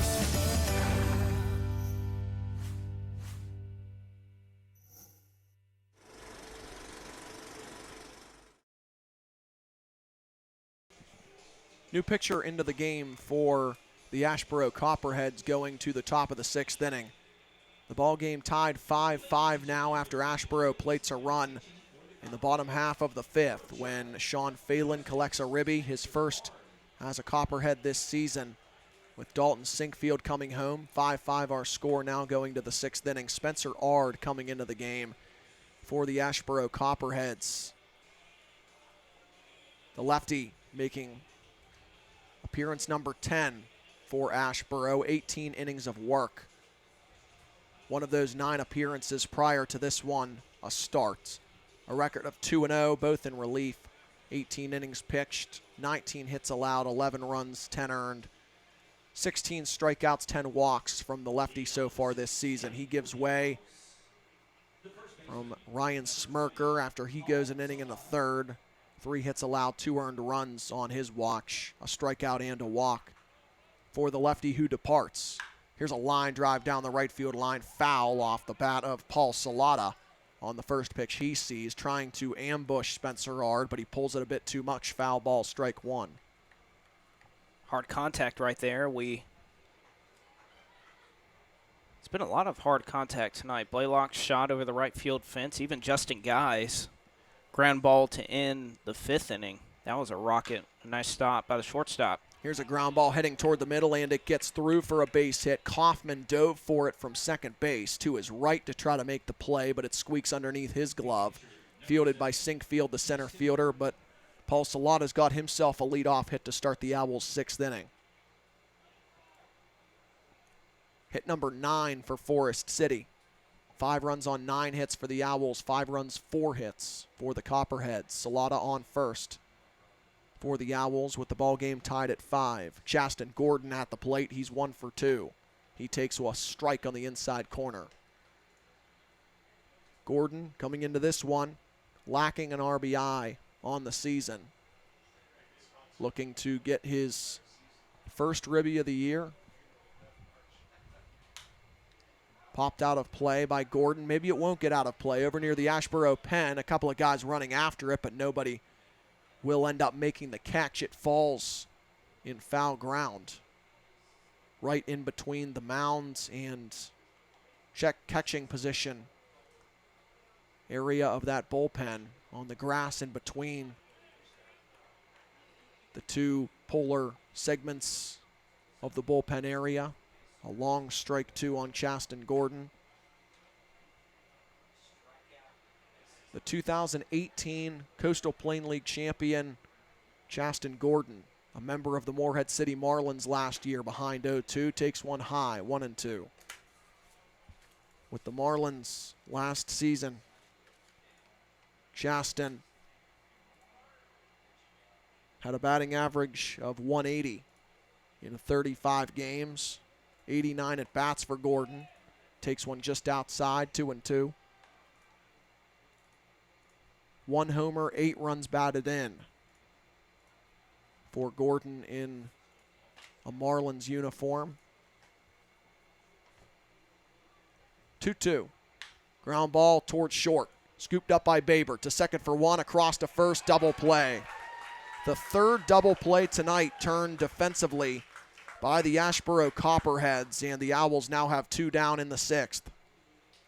Chaston Gordon, the ground ball towards short. Baber to Kaufman to Phelan. 2 down for the Owls.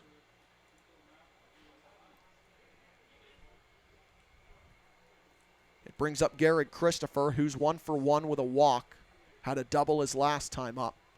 Batting lefty against the lefty Ard. Ard tosses in a strike. And when the Owls come back in the bottom of the 6th, looking at the bullpen, could be wrong, but it looks like it might be Matt Harrison who may come into the ballgame. Chopper towards second. The throw comes to first after Kaufman collects it, and it's just in time to get Garrett Christopher maybe by half a step. Christopher retired for the first time tonight. A 4-3 putout ends the Owls' half of the sixth. No runs on one hit, no errors, nobody left on base. We're through 5.5 here from McCrary Park. To the bottom of the sixth we go. 5-5 our score on the Owls Baseball Network. Question: how can such a small thing have such bold flavor? How can this little piece of cheddar have such big crunch? How is it possible for this entire bag of cheese crisps to have almost no carbs? F-Bomb Keto Crunch is 100% natural premium artisan cheese, sustainably produced with premium milk from local family farm cows, made from simple ingredients for your snacking pleasure. Ditch the chips and grab the crisps. F-Bomb Keto Crunch. Good news, Owls fans. Forest City Honda has been voted the best new and used car dealer by residents of Rutherford County for the last 3 years. Our service department was also awarded Honda's highest honor, the 2018 Express Service Elite Award. There's no doubt we will have your Honda in and out fast. We service any make and model and continue to offer the lowest tire prices in town. Forest City Honda, your hometown dealer. Go Owls!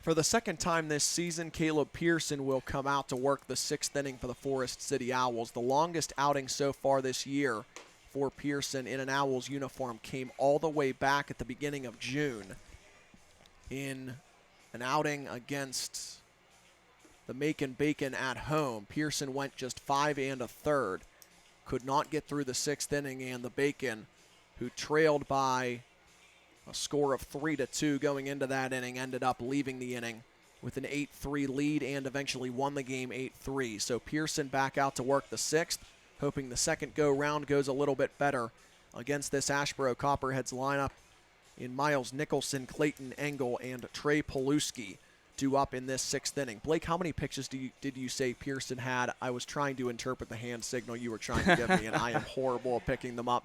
So what is it? Pearson will throw pitch 81 to begin this sixth inning. So he's been pretty efficient so far. He's allowed 5 runs, but 3 of them came all the way back in the first. Since then, Pearson has settled down and looked a lot better. 80 pitches thrown, and just about a 50-50 split. 41 have been strikes. Throws his 40th ball here, up and in. Nicholson, 2 runs batted in tonight in 2 trips. A single on the RBI variety in the first, and then an RBI sac fly in the third. Takes a strike here at the letters on a breaking pitch from Pearson, 1-1. Taking a look at this day in baseball history because, well, why not, Blake? We do it every single game. Why not? Pop up, left side.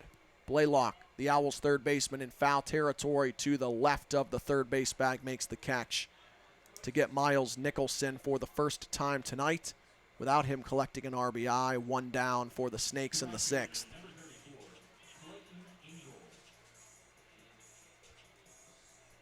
June 28th is the current date.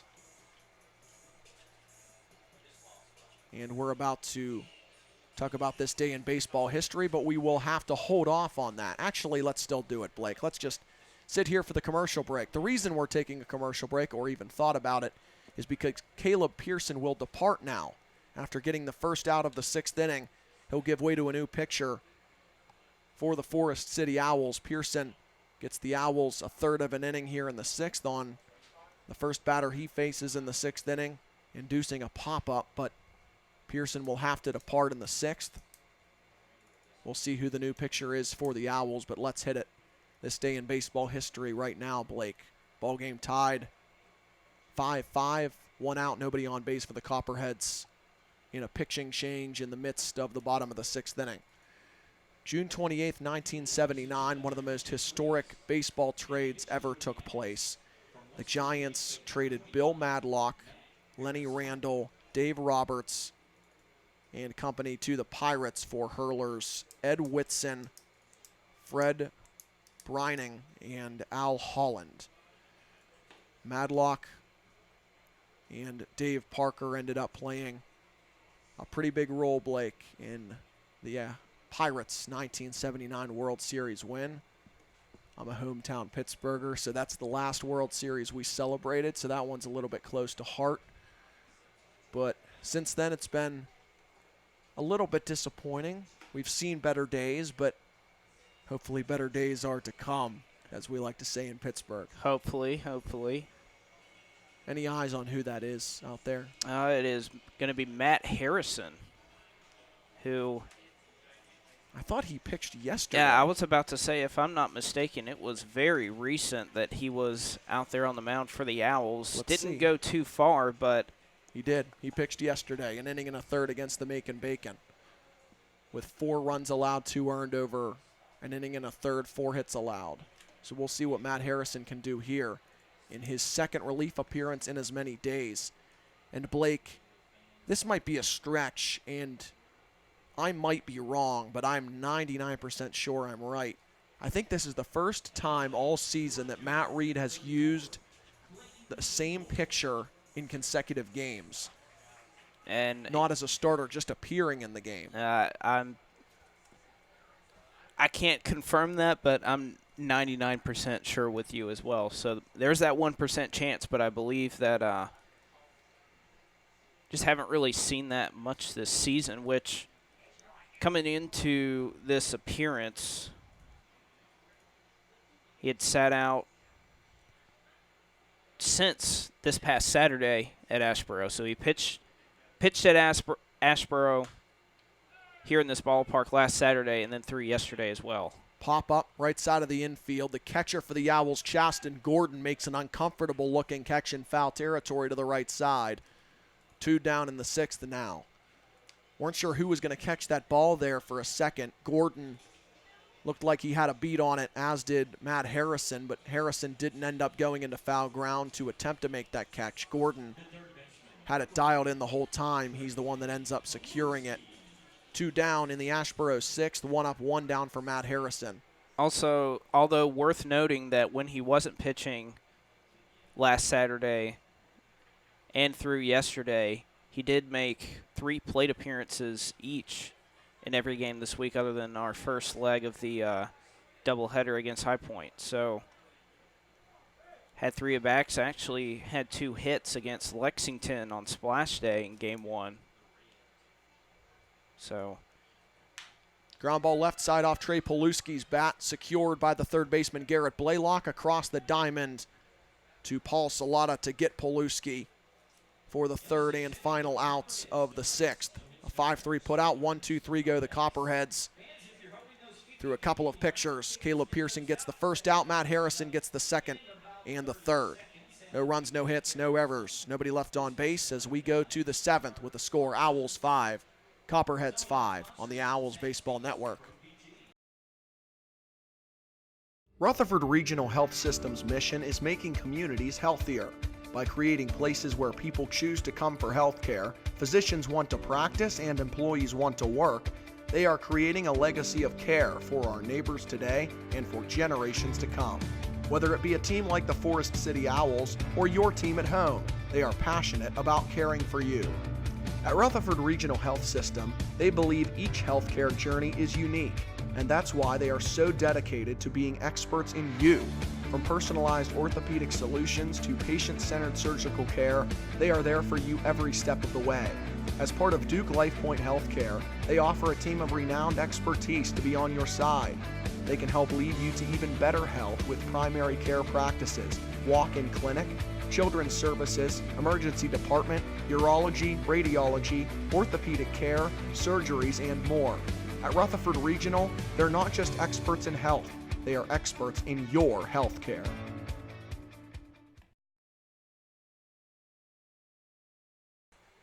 Back on the Owls Baseball Network, Forest City sending the top of its order to the plate. To start this 7th inning, Jake Rucker, Kendall McGowan, Garrett Blaylock all due up, starting with Jake Rucker here. Rucker on the night 0 for 3. With a strikeout and a couple of ground outs, takes one right at the letters for a strike, and Rucker did not like that call. Twisting 180 to the left. Turning back toward his dugout, almost in shock, but nonetheless it's a strike. 0-1 is fouled back, and Rucker behind 0-2 against Spencer Ard, who remains in the game to work. for Asheboro, replacing Ryan Smirker after the 5th. Ard remains in the game, didn't allow a run last inning. Strike 3 called on Jake Rucker, and he strikes out on just a couple of pitches from Ard, 1 down in the 7th. An 0 for 4 night at the plate right now for Rucker. Kendall McGowan now to the dish. 0 for 2 with a walk. Run scored as well tonight.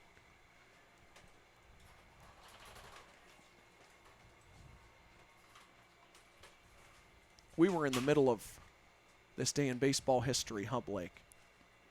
Low ball 1 to McGowan. Yes, we were. All right, let's get back to that. We had 1 out of 3 points complete. 1-0 outside. 2 balls, no strikes on McGowan. June 28th, 1987. It was a 7-game day for the American League, meaning that 14 AL teams were playing, and a record was set. 28 combined home runs hit between all those teams. Swing and a miss by McGowan, 2-1. The A's contributed 5 home runs to that, all on their own. Mark McGuire and Jose Canseco both homered twice. 2-1 to McGowan, a ground ball to the right side. Kaufman, the second baseman, fields it on an awkward-looking ball off the end of McGowan's bat. Thought that one was going through the middle. I have no idea what I saw, but it's collected by Kaufman. He throws on to Phelan to get the out. Kendall McGowan is retired 4-3, 2 down in the 7th. And Garrett Blaylock, who hit a 2-run homer his last time up, steps to the plate. That day, the A's beat the Cleveland Indians 10-0, with the A's going deep 5 times in the ball game. Strike called on Blaylock, 0-1. And I don't think we need to remind our viewers out there, last time Garrett Blaylock hit a home run, he followed it up his next at bat with 1 as well. That's right. Strike 2 called on Blaylock. That doubleheader Tuesday at the High Point Thomasville High Toms saw the Owls go back-to-back twice with the same 2 guys. Swing and a miss by Blaylock, and at this at-bat, at this time at the plate, he strikes out on 3 pitches against Spencer Ard. 1-2-3 quickly go the Owls in the 7th inning. Stretch time here at McCrary Park. To the bottom of the 7th we go. Still tied at 5 on the Owls Baseball Network. Tired of the same old diet? Jumpstart your weight loss with the ketogenic diet. I lost 6 inches in 4 weeks. I've never felt better. You want to reduce the amount of available glucose. That's going to help you burn body fat. The Keto 30 Challenge is just 4 easy steps. Start your day with a meal replacement shake. Eat 2 low-carb meals. Drink a refreshing and energizing BHB. Get moving. It's that easy. No weird food, no counting points, no mail-order meals. This is the first program that's worked for me. Fuel your best. Take the Keto 30 Challenge today. You know what's different about Friendship Chrysler Jeep Dodge Ram in Forest City? Well, we have no haggle clear choice pricing, we have the region's only non-commission based sales staff, and we use multiple sources for trade appraisals and give you the highest number. That and a no strings attached lifetime warranty is what makes us different. That's Friendship Chrysler Jeep Dodge Ram. Friendship Chrysler Jeep Dodge Ram. You better believe we're different, and we're located in Forest City.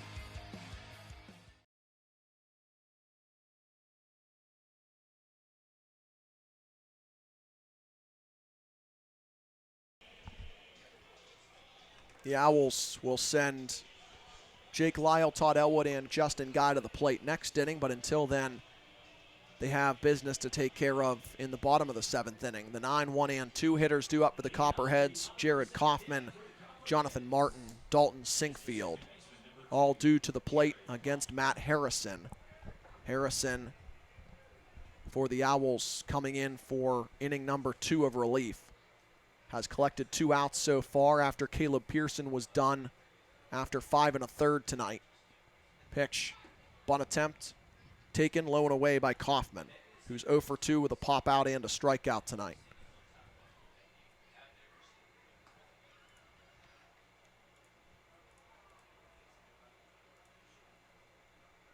Pitch from Harrison, a strike at the letters, 1-1 on Kaufman now. In Pearson's outing, let's count them up. 1, 2, 3 strikeouts for Pearson in his Owls outing here this evening. Breaking ball high and away, 2-1 on Kaufman. 1, 2, 3, 4 walks for Pearson. No-hit batsman. As mentioned, collected an out in the 6th. 4 hits allowed, 5 runs all earned. Here's a pop-up toward the middle of the diamond. The shortstop, Lyle, makes the catch. 1 down. Jonathan Martin, 0 for 2 tonight with a walk coming up. Neither team has collected a hit since the top of the 6th,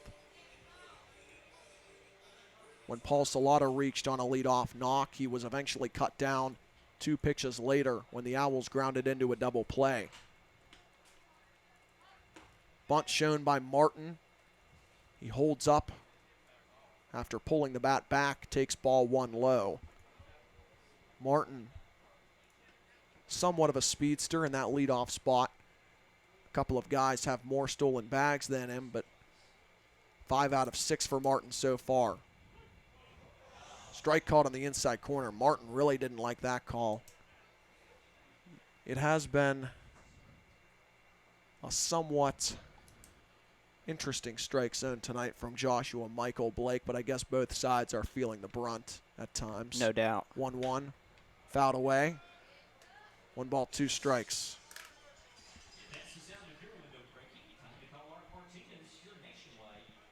As said earlier, there are high points when you're pitching, there are low points when you're pitching, then there are high points when you're batting and low points when you're batting. I think we've seen that entire spectrum tonight for both of these clubs. 1-2. Low. Bounced up there to Gordon, catching a bit of turf before skipping away from Gordon's mitt. 2 balls, 2 strikes on Martin. We should mention, and we mentioned this last time, but I think we neglected it so far tonight, an all-turf infield here at McCrary Park in Asheboro. 2-2. Ground ball, rolling toward the middle, and this one gets through for a base hit. Rucker, the Owls' second baseman, tried to cut it off. He just could not make up the ground heading toward that ball in the middle of the diamond. Martin singles up the middle with 1 out, and the Copperheads have a base runner in the 7th.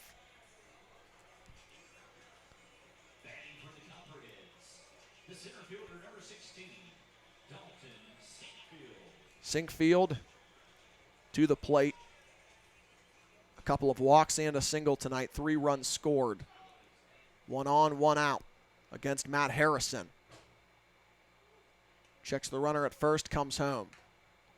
Bounced foul at the plate.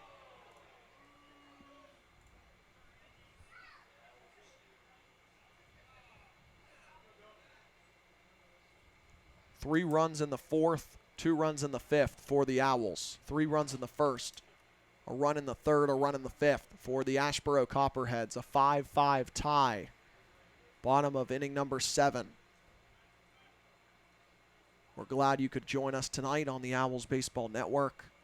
Streaming on YouTube tonight due to Mixlr still having its difficulties. Might want to get used to these YouTube broadcasts as discussions are going on. It might be the permanent new home for the Owls on the road. Maybe.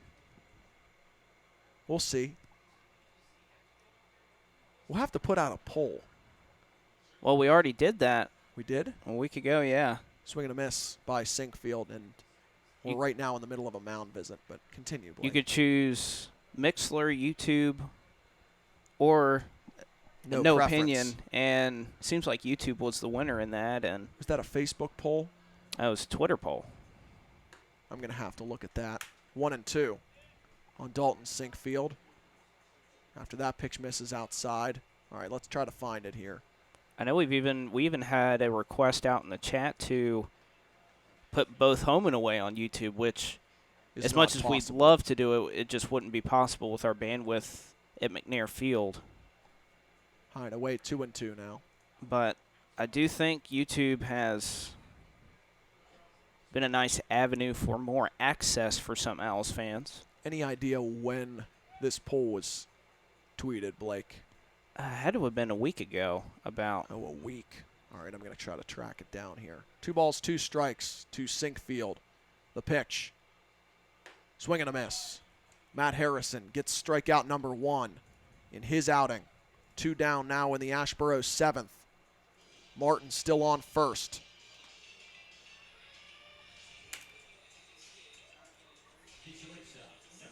Dustin Baber now to the plate for Asheboro. Wow, Blake, I think the people have spoken.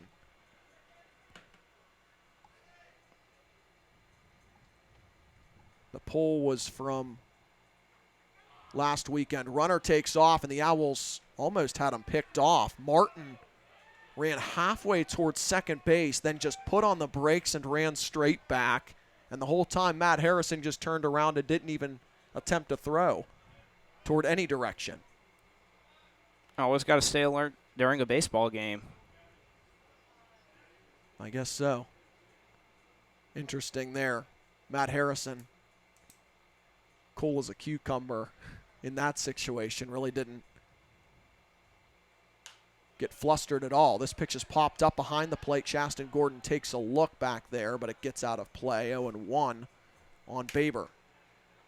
All right, so this was the final result on the vote for which stream people prefer for away games. There were 3 options, by the way. Mixler, YouTube, or wins sound good on both. That's such a Blake McCandless response possibility on a Twitter poll. 0-1 to Baber. Called a second strike, 0-2. Mixler collected 11%, which might be due to its low approval rating right now due to the fact that we've been on YouTube recently. YouTube got 43%. Wins sound good on both got 46%. We'll see how we handle it. We'll let you, the viewer, know whenever we do make a change permanently. Here's a fly ball out toward right. Moving to his right, Justin Guy. He camps under it and makes the catch. The Copperheads do pick up a hit in the bottom of the 7th inning, but no runs on that one hit, the 1-out single by Jonathan Martin. No Owls errors, 1 left for Asheboro in the 7th. We will go to the 8th. Still all square, 5-5 on the Owls Baseball Network. Rutherford Regional Health System's mission is making communities healthier. By creating places where people choose to come for health care, physicians want to practice, and employees want to work, they are creating a legacy of care for our neighbors today and for generations to come. Whether it be a team like the Forest City Owls or your team at home, they are passionate about caring for you. At Rutherford Regional Health System, they believe each healthcare journey is unique, and that's why they are so dedicated to being experts in you. From personalized orthopedic solutions to patient-centered surgical care, they are there for you every step of the way. As part of Duke LifePoint Healthcare, they offer a team of renowned expertise to be on your side. They can help lead you to even better health with primary care practices, walk-in clinic, children's services, emergency department, urology, radiology, orthopedic care, surgeries, and more. At Rutherford Regional, they're not just experts in health, they are experts in your health care. Find the perfect new home for your family today at Clayton Homes of Shelby. Go see Jason and the rest of the friendly team on East Dixon Boulevard or online at ClaytonHomesofShelby.com.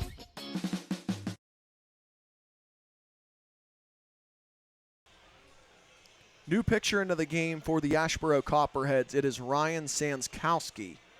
Try saying that one 3 times over. He comes into the game Sanskowski. Blake. Well, you asked. Me out, man. You wear me out. He replaces Spencer Ard, who goes 2 innings tonight. Only allows 1 hit, no runs. An excellent outing for Ard, who doesn't walk anybody and strikes out 2. He'll try to keep the Owls down in the 8th. Forest City sending Jake Lyle, Todd Elwood, and Justin Guy to the dish. A pretty dangerous part of the order. We'll see what they can do, trying to break the tie. 5-5 the score going to this inning. Well, they had a heck of a rally going earlier. Let's see what they can muster up now. It's been a quick-moving ball game. First pitch, 7:04 and 9:07. So just over Don't jinx anything. 2 hours in the top of the 8th. Jake Lyle takes a strike. Lyle's had a pretty good night for the Owls. A run scored, 2 hits, both singles, 2 for 3. Also grounded out to third in his first at bat. The 0-1 to him. High and away, 1-1.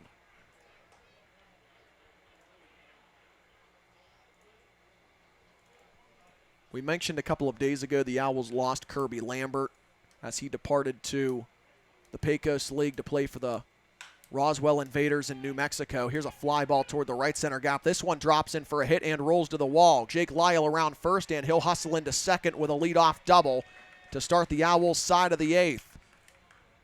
Good hitting there from Jake Lyle. He's now 3 for 4 on the night, and a good start to the 8th for Forest City. Well, we were talking about this is the exact part of the order where things really got going. You have Todd Elwood, who's had a stellar night, and Justin Guy, solid contact on his last at bat as well. So Owls may be in good shape here. This is really one of those times you have to watch Todd Elwood. He might just drop down a bunt here, and it looks like the corner infielders feel the same way. Lyle being held on at second with the game tied at 5. Elwood takes high and away.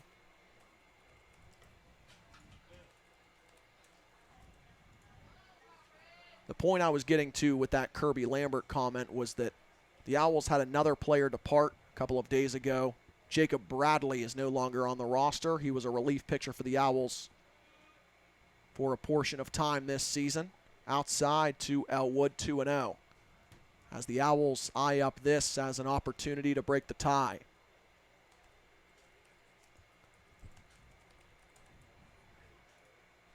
Against Ryan Sanskowski, 2-0.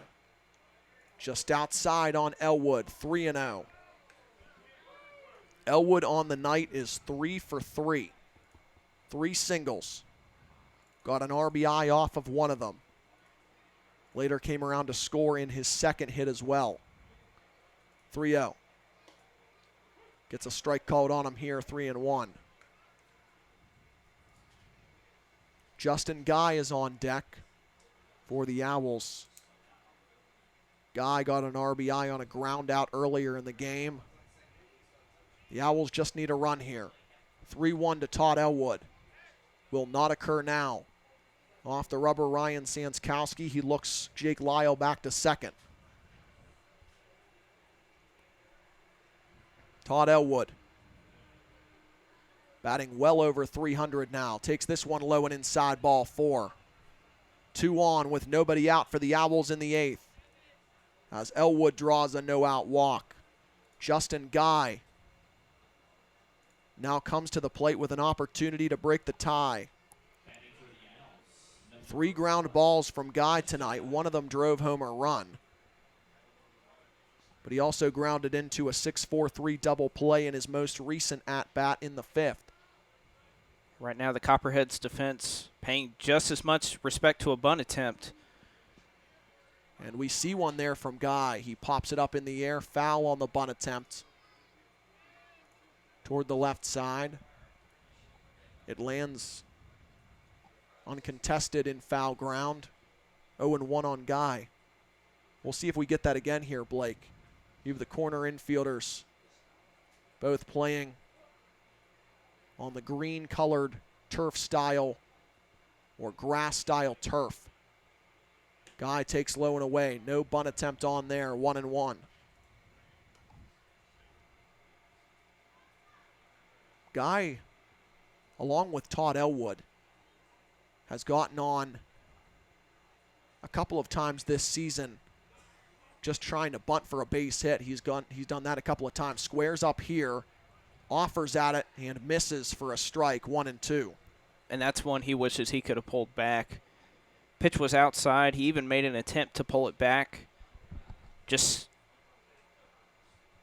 had his bat sticking out, but I don't know, it was kind of awkward to describe what he tried to do there. He tried to pull back, but couldn't quite do it. We'll see if it's still on. 1-2. Fly ball.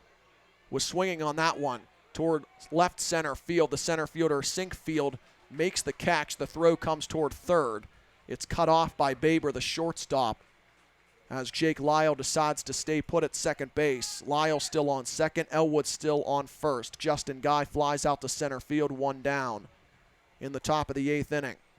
Paul Salata at the plate now. A single his last time up. Got his second RBI of the season on a ground out back in the 4th. Forest City tied 5-5 right now with Asheboro. Top of the 8th. Salata takes a healthy cut and misses for strike one.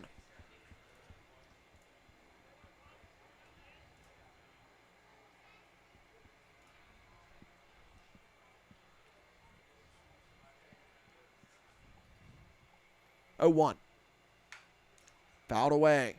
Salata seemingly a little bit upset after that swing. Maybe it was one that he thought he could put in play. Also looked like it was a little bit high and outside too, but Salata still got the wood bat to the ball. Nonetheless, he's behind 0-2. The Owls look to still take advantage of this situation. 2 on, 1 out. 0-2 to Salata, taken outside for a ball, 1-2. Came into this game with a batting average of 167 with only 1 run batted in. He has since doubled that with his ground out to score Todd Elwood back in the 4th. Both runners take off. Salata slaps one foul left side. And he takes a stroll around the batting circle here.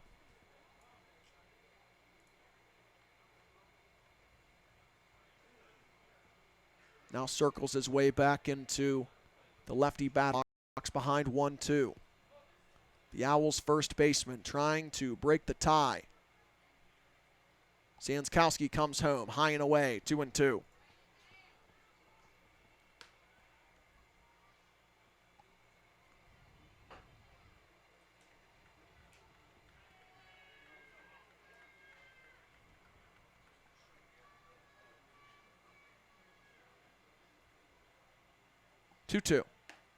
Outside again, 3-2 on Salata.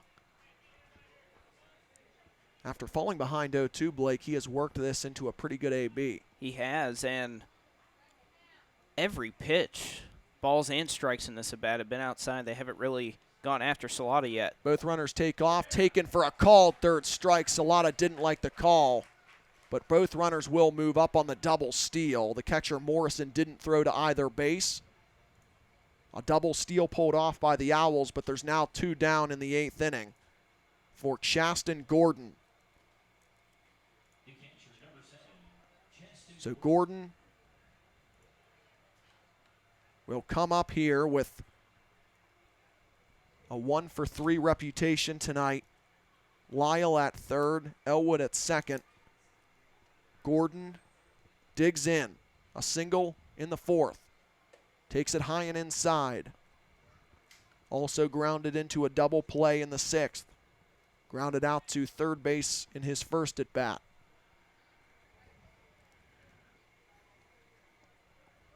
(1-0) to Gordon. Swing and a miss. 1 ball, 1 strike now. Big moment here, Blake. You'll take one any way you can get it. Oh, no doubt, and give props to the Owls and the coaching staff. That double steal was perfectly timed. Would have never had the lead runner at third there. Left early and would have been very effective. 1-1 to Gordon. Swing and a miss at a high fastball, 1-2. Especially when you have 2 speedy base runners out there. And you're Matt Reed. You feel a little more comfortable pulling off that double steal. Lyle can run respectively, and Todd Elwood, a speedster, gets to second base. 1-2 to Gordon. High, 2-2. Should Gordon reach and there is a base open, Garrett Christopher would bat for the Owls. He's tonight's DH and 9 hitter. 2-2 to Gordon. Chopped foul at the plate, and it eventually rolls near the Owls' dugout. But Gordon stays alive. 2 balls, 2 strikes. Gordon tonight making start number 9. Every start for the Owls has been as the team's catcher. We mentioned how Gordon coming over from Morehead City from last season. Hits one over the mound here, heading toward the middle. Good backhand stop by Kaufman from second base. The throw to first is too late, and the Owls take the lead. In to score is Jake Lyle. It'll be an infield single for Chaston Gordon, and it's 6-5 Forest City in the 8th inning. Now it's just a high chopper bounced right in front of the plate. Gets up over the pitcher, and that's a nearly impossible play. Chaston Gordon easily gets into first, and luckily for the Owls, it's enough to drive in a run, get runners at the corners. I have Garrett Christopher up, try to make it a 2-run ball game. Christopher takes outside ball 1. That's a big RBI for Chaston Gordon, his first of the season. And it gives the Owls a 1-run lead here in the 8th inning. Scoring Jake Lyle from third. Up to third on that play, by the way, goes Todd Elwood. First and third still with 2 outs. And this one is hit out of play. The opposite way by Christopher, 1-1.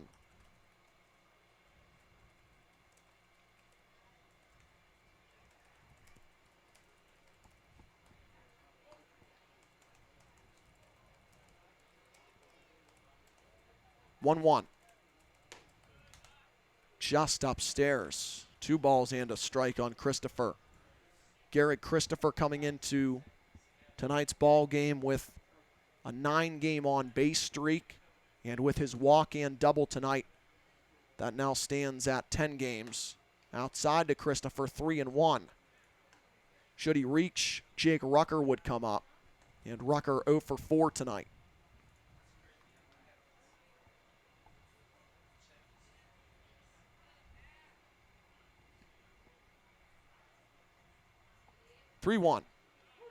Taken for a strike on Christopher. And the plate umpire, Joshua Michael, pulled the trigger on a strike 3 call, but that was actually strike 2. And I think he apologized to Christopher after, because Christopher turned around and put up 2 fingers, indicating that there were only 2 strikes. Here's the 3-2, and fouled away by Christopher. You don't see that too often. Usually it's the hitter that's mistaken about the count, not the home plate umpire, but I guess he realized it quickly enough. Well, thankfully he realized it. That would have not been a great situation if he would have stuck by a 2-strike strikeout. 3-2. Low and inside, ball 4. Garrett Christopher draws a 2-out walk.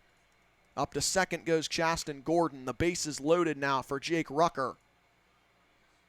And Rucker's had a pretty rough night, including a couple of strikeouts in his last 2 at-bats. But a chance here to really break it open with the Owls up 1 run now. If Rucker could find a gap, even get a base hit, it would tremendously help the Owls. The Owls have been really competitive in their at-bats. Santowski, only 2/3 of an inning right now, and he just threw his 33rd pitch.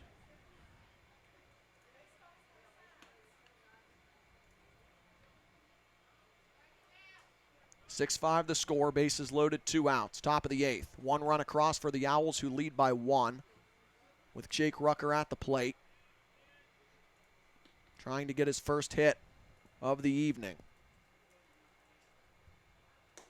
Takes ball 2 upstairs, 2-0. Nowhere to put him either.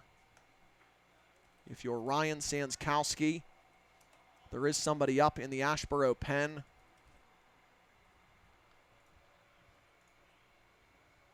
The 2-0 coming to Rucker. Fouled away. Rucker ready for that one. Probably had a good idea that Sanskowski had to come home on that 2-0 pitch. Did not want to fall behind 3-0. He does not, and it's now 2-1. 5 RBIs for Rucker, trying to add on. High, 3-1. I think if you're the Owls, Ball 4 seems pretty good right now, too. Gets you that big insurance run in the 8th inning. No doubt. And then you have Kendall McGowan coming up. 3-1 pitch. Swing and a miss. Huge cut there from Rucker. 3 balls, 2 strikes. And that was going to be strike 2 no matter what. So you may as well swing, right? Yeah, not a bad decision to try and really take a crack at it. Just have to be smart right here. Big pitch coming up. 3-2, bases loaded. Rucker swings and strikes out. His 3rd strikeout of the night. And he's now 0 for 5 after that swinging hack there to retire the side. But the Owls get the go-ahead run on Chaston Gordon's infield single. 1 run for Forest City on 2 hits in the 8th inning. No defensive errors by the Asheboro Copperheads, 3 left for the Owls. We'll go to the bottom of the 8th. Now a 1-run lead for Forest City. 6-5 Owls on the Owls Baseball Network.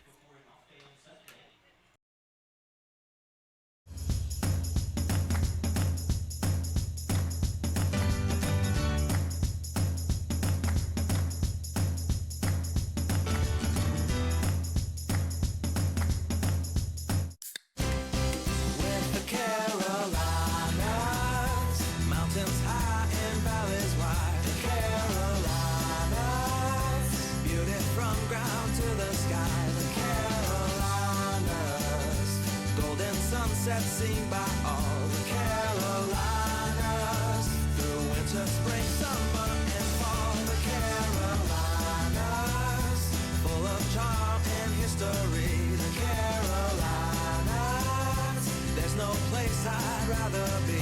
The Carolinas, where the good folks move and roam. The Carolinas, this place is our home, sweet home. Yeah.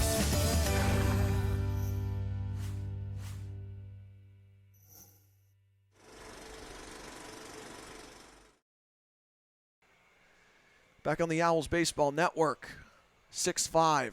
Our score as we go to the bottom of the 8th inning now. Forest City getting the go-ahead run in the last half when Chaston Gordon came through, getting his first RBI of the season on an RBI infield single to score Jake Lyle from third base. With 2 outs, Gordon comes through. The Owls lead at 6-5. And in the bottom of the 8th for the Asheboro Copperheads, it'll be Sean Phelan, Cam Morrison, and Miles Nicholson, all due up against Matt Harrison, who remains in the game for Forest City.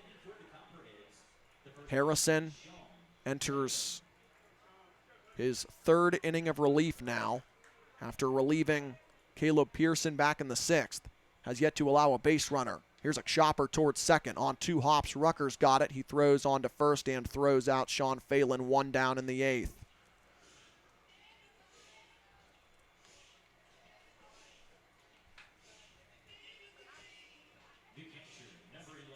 The Owls trying to expand their lead for 2nd place in the Coastal Plain League West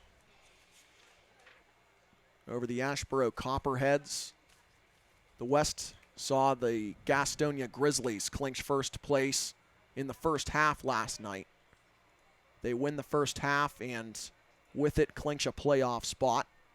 They'll host a playoff game in the first round of the CPL playoffs at Sims Legion Park come the first week of August.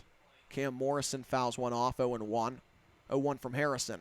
Above the head of Cam Morrison for a ball here, 1-1. Breaking ball slip just a little bit. Just a bit. Just a bit outside. Yeah. Although in that case, I don't know, just a bit inside. I don't know if Morrison could have jumped into that to get it to hit him. 1-1, and this one is just a bit outside. About 3 feet outside. Yeah, I was about to say if missing the opposite batter's box is just a bit outside, we can agree on that. By the way, when I said Harrison hadn't allowed a base runner, I lied because he allowed a single last inning. But it's been a effective relief appearance for Harrison so far. Here's a chopper foul by Cam Morrison, 2-2. So the Grizzlies will host that first round playoff game, and they'll just spend the entire second half, Blake, awaiting to see who that ends up being. It'll be one of three teams. The Owls, probably the most likely team. The Copperheads and the High Point Thomasville High Toms. Here's a breaking ball inside. The count rolls full on Morrison, 3-2. Now, if Gastonia wins both halves, it comes down to who finishes second with an overall record in the division. Halves don't matter in that situation to see who gets second place. Here's a fly ball toward right center field. Giving chase is Todd Elwood near the gap. He looks up. This one's gone. Cam Morrison in opposite field. Solo home run ties the game for the Asheboro Copperheads. It's 6-6 in the bottom of the 8th. Morrison, his first home run of the season, and it's a big one for Asheboro to put us back all square in the bottom of the 8th inning, Blake. Well, nice shot there from Morrison. As you were saying, his first home run of the season. Good time to start getting that bat to work for you in this middle part of the season. And that one actually clears the scoreboard out in right field. So for Matt Harrison, come in, did some solid work, but the Copperheads, they just won't go away. Harrison throws one outside here to Miles Nicholson, who's 1 for 2 on the night with a sac fly and RBI single. 1 ball, no strikes on Nicholson. 1 run in for the Copperheads in the 8th. 6-6 the score. 1 out, nobody on. Showing bunt, taking a strike after pulling back as Nicholson, 1-1. The Owls came into the night 3.5 games up on the Asheboro Copperheads for second place. If they get a win, they'll move to 4.5 up. Outside on Nicholson, 2-1. Forest City has had a tremendous 2-week stretch, and part of that success has a little bit to do with avoiding the Gastonia Grizzlies. Here's a strike called, 2-2 on Nicholson. The Owls, and we've mentioned this a couple of times because it's an interesting point, the Owls 2-5 this season against Gastonia, who ended up winning the first half championship in the West. Breaking pitch on the inside corner, a called third strike to punch out Nicholson for out number 2. 2 down for Clayton Engel. But to finish that point, the Owls on the other side of things have an 11-5 record against every other team in the league that they've played. And if you exclude the Macon-Bacon from that mix, the Owls an 11-3 record against teams not named the Bacon or the Grizzlies. But it looks like we're going to get a pitching change here, Blake. That certainly looks like Zachary Taglieri coming into the game for the Owls, as Matt Harrison will be exiting here in the 8th with the bases vacated and 2 outs. We will step aside for a brief break on the Owls Baseball Network. Good news, Owls fans. Forest City Honda has been voted the best new and used car dealer by residents of Rutherford County for the last 3 years.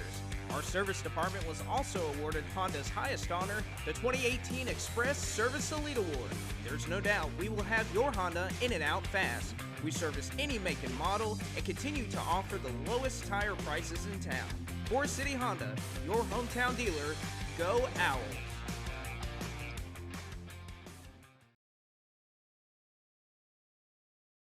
House for sale. Home for sale. Home for sale. Home for sale. Home for sale. You want a home? We've got a home. Available now.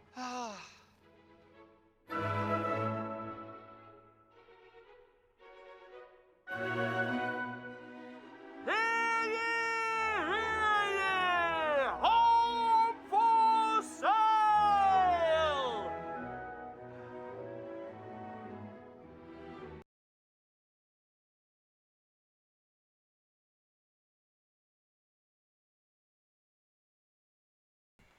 Six our score after a brief pitching change and a brief break during said pitching change in the 8th inning.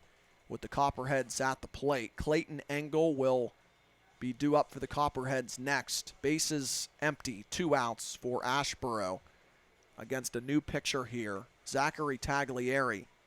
The right-hander will come into the game for the Owls, replacing Matt Harrison, who goes, let's see here, 1, 2, 3, 4, 5, 6, 7. He goes 2 and a third of an inning in his relief of Caleb Pearson. So Taglieri comes into the game for the Owls with the game now tied. He comes out there to face Engel in the 8th. Engel, the lefty batter at the plate against Taglieri.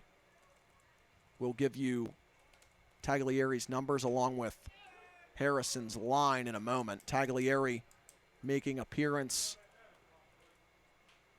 number 8 for the Owls this season. 1 win to his credit, no losses. 16 innings pitched. Swing and a miss. 0-2 quickly on Engel. An ERA of 1.69. 3 earned runs allowed, 13 hits, 25 strikeouts, only 6 walks for Taglieri. Last appeared in game 1 of that doubleheader on Wednesday against the Blowfish. 0-2, fouled. Right to the backstop, 0-2.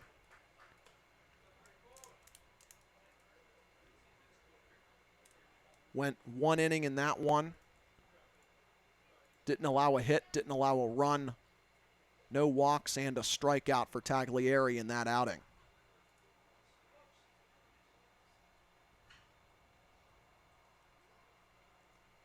The 0-2 once again coming to Engel will not happen. Time called at the plate. And we'll do it again. Taglieri, the junior out of the Citadel, a Fort Pierce, Florida native, majoring at the Citadel in business administration, coming off his junior year. Here's a ball slapped down the left field line. This one's hooking near the corner. It's a fair ball, and it bounces off the wall. Kendall McGowan gets it in foul territory and throws the ball toward third base, scooped up by Garrett Blaylock there, but into second with a 2-out double. Clayton Engel the opposite way, and a runner in scoring position for Asheboro now with 2 down. Good hitting there by Engel, just going the opposite way on Taglieri after falling behind in the count. Shortening up, punching that one down the line. Taglieri and McGowan could do nothing about it. And the Copperheads in business here with 2 outs. And Poluski at the plate. Poluski 0 for 3 with 3 ground outs, but Chaston Gordon still wants to talk it over with Taglieri to see how to approach this situation. Yeah, no doubt. That was a pitch that was outside, but a good job there by Clayton Engel to go outside, get that pitch, and that one was probably 5 feet from being a foul ball as it deflected off the wall there in the corner in left field. What does that sign say over there? It's on the foul pole here, 323, I think, down the left field line. Ball 1 here to Trey Poluski.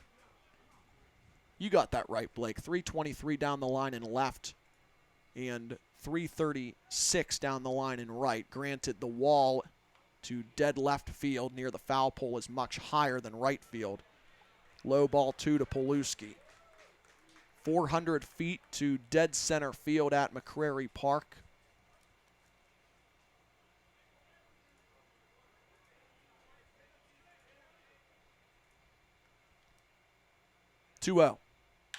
Chopped towards second. Jake Rucker has it on 2 hops from near the second base bag. He throws out Trey Poluski. And 4 ground outs tonight. An 0 for 4 night so far for Poluski. But the tying run comes across for the Asheboro Copperheads. A solo game-tying home run by Cam Morrison with 1 out. Ties the game at 6 for the Copperheads. 1 run during the frame on 2 hits for Asheboro. No Owls errors and 1 left. We are through 8 full. The ball game is now tied 6-6 going to the 9th on the Owls Baseball Network.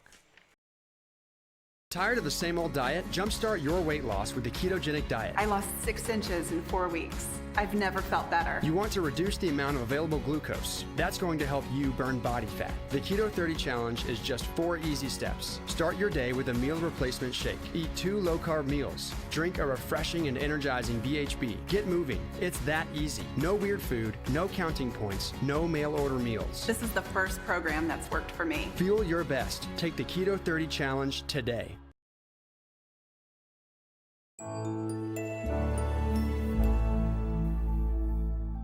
Gardner-Webb University is introducing its 10-month MBA program. Fast, affordable, and all online. Competitively priced under $20,000. As a Gardner Webb MBA graduate myself, it is really important to continue the pursuit of lifelong learning, mostly from a leader of individuals, but also from leading myself to be the best that I can be. Gardner Webb University 10-month MBA. Ignite your career at the speed of light.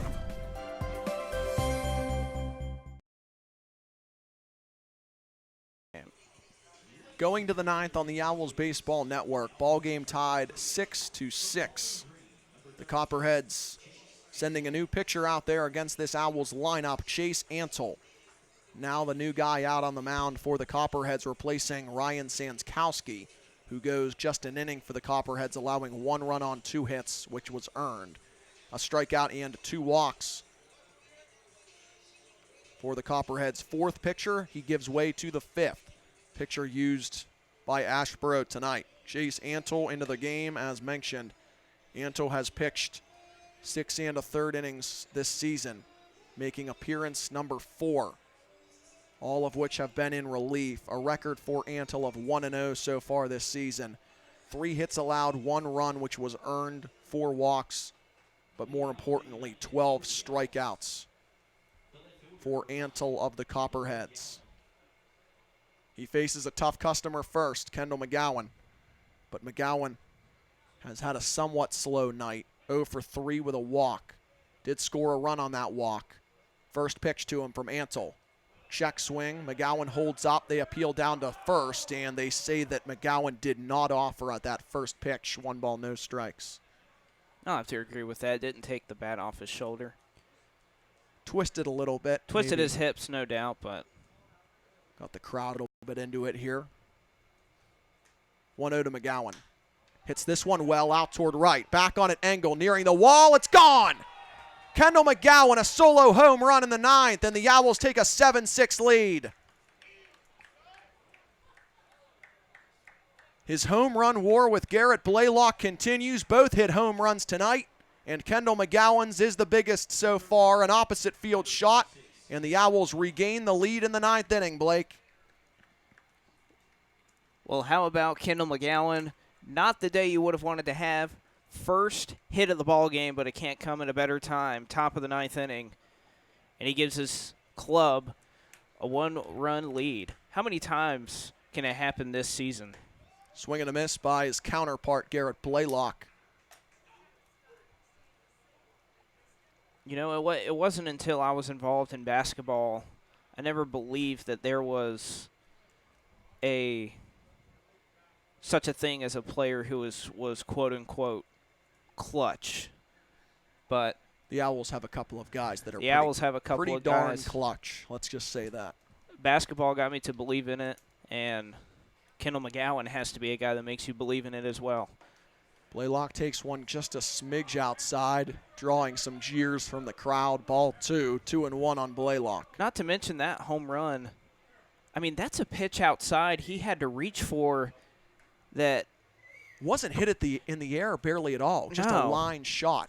I mean, there are tons of guys in this league where that's easily a pop fly or a ground ball in the infield, but McGowan can chase that outside and has the power to hit it out of the park.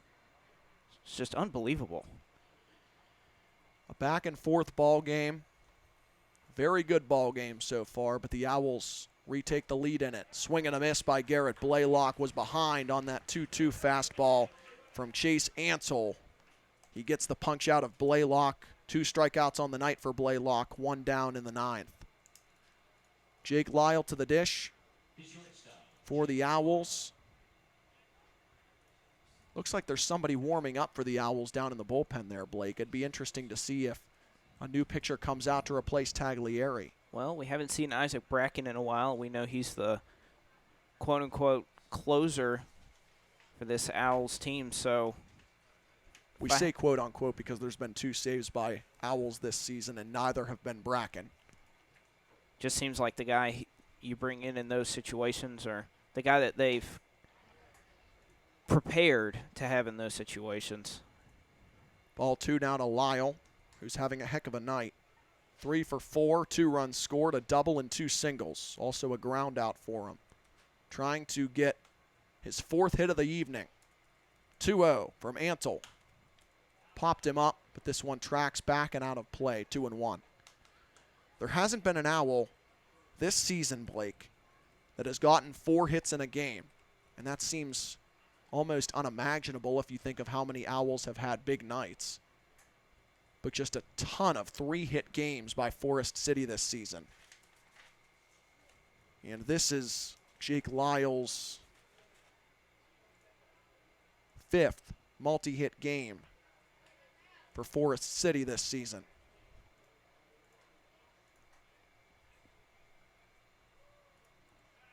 Two-1 to Jake Lyle. Taken outside, 3-1. Garrett Blaylock has 1 hit tonight, but he leads the ball club in terms of multi-hit games. He has 10. Kendall McGowan doesn't have one tonight, but he has 7. Todd Elwood 6. He'll get his 7th tonight. This one misses ball 4, low to Jake Lyle. A 1-out walk in the 9th, and it brings up Todd Elwood. Elwood will try to become the first Owl of the season to get 4 hits as well in this at-bat. He has 3 singles tonight. An RBI single back in the 4th. He's been on base all 4 times he's come up, 3 singles and a walk. And a mound visit right now between the catcher Morrison and the pitcher Antle, talking things over, trying to keep the Owls from adding on. 7 runs on 12 hits for Forest City. 6 runs on 7 hits for the Copperheads. Both teams have exactly 1 error. Elwood at the plate, 1 on, 1 out against Antle, the righty. The pitch. Line drive, sharply hit towards center field, but right at Sinkfield, who makes the catch. They'll throw to first base and try to double off Lyle, but he gets back. 2 outs now in the 9th.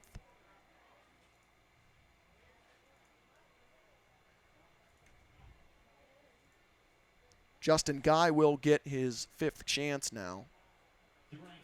Guy on the night is 0 for 4. Got an RBI on a ground out in one of those 4 at-bats, but it's been a quiet night for the Owls' right fielder. We'll see what he can do in his 5th trip. 1 on, 2 out. Owls have regained the lead this inning on a solo home run by Kendall McGowan. Trying to add on. The pitch to Guy. Runner takes off, pitches high and inside. Throw down to second base is not in time. That play ended up in center field. I hate I couldn't talk before that pitch. I was just about to say you have 2 outs here. You have the guy who's 3rd on your team in steals, Jake Lyle. Already had a steal on the night, so now move him up to 5 steals on the season. I was going to say just roll the dice. You have a guy in Justin Guy, no pun intended, that can beat out an infield single, move up Lyle to 3rd. So why not gamble? Try to move Lyle down to 2nd. It's successful there, and we know he and Todd Elwood did some wonders on that double steal earlier in the ballgame. And Lyle, not a guy you typically think of when you think of speed, but he's not slow. Oh, no. By any means. He's a guy that Matt Reed can use in some situations when it comes to running. A big steal there from Lyle. Runner on 2nd, 2 outs. 2-0 the count on Guy, and it won't happen here. At least the pitch toward the plate as Antle steps off and looks Lyle back to the bag at 2nd. Kendall McGowan has hit his 7th home run of the season. The Owls have taken a 7-6 lead on his solo bomb a couple of minutes ago. Low for a ball on Guy, 3-0. Paul Salata is on deck.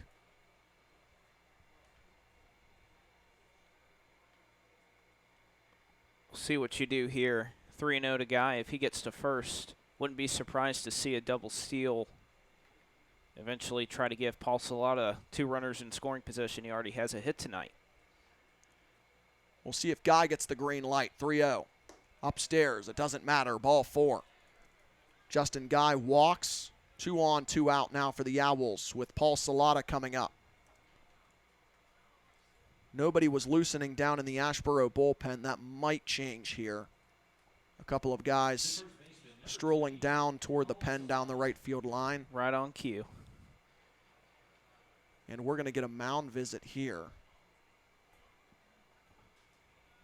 And I'm not sure if they're going to check on Antle, possibly because of an injury. It looks like the trainer for the Copperheads is also going out there to check on the right-hander for the Copperheads. Well, the home plate umpire going to be part of that discussion as well. Make sure. Remember, when a pitcher gets injured, you can take as long as you need to get somebody up and complete their warm-up pitches to replace them. Not sure if Ansel is going to depart here. And he is.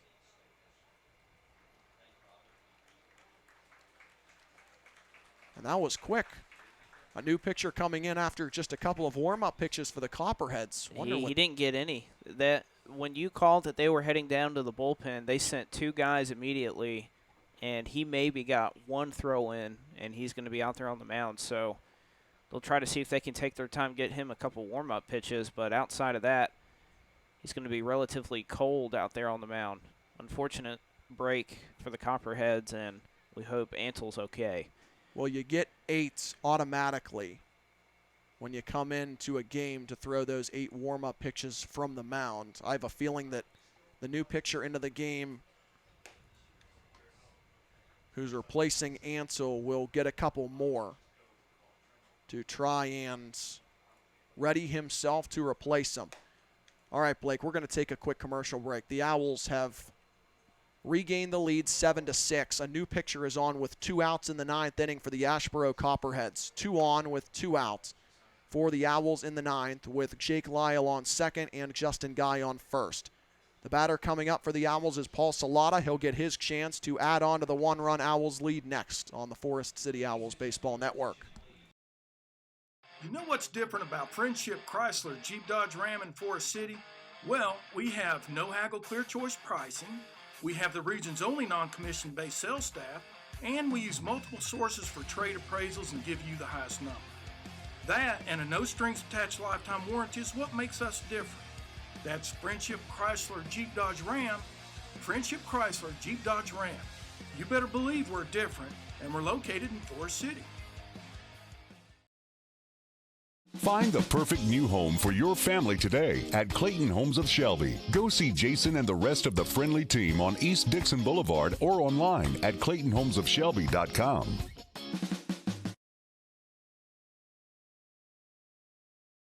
Find the perfect new home for your family today at Clayton Homes of Shelby. Go see Jason and the rest of the friendly team on East Dixon Boulevard or online at ClaytonHomesofShelby.com.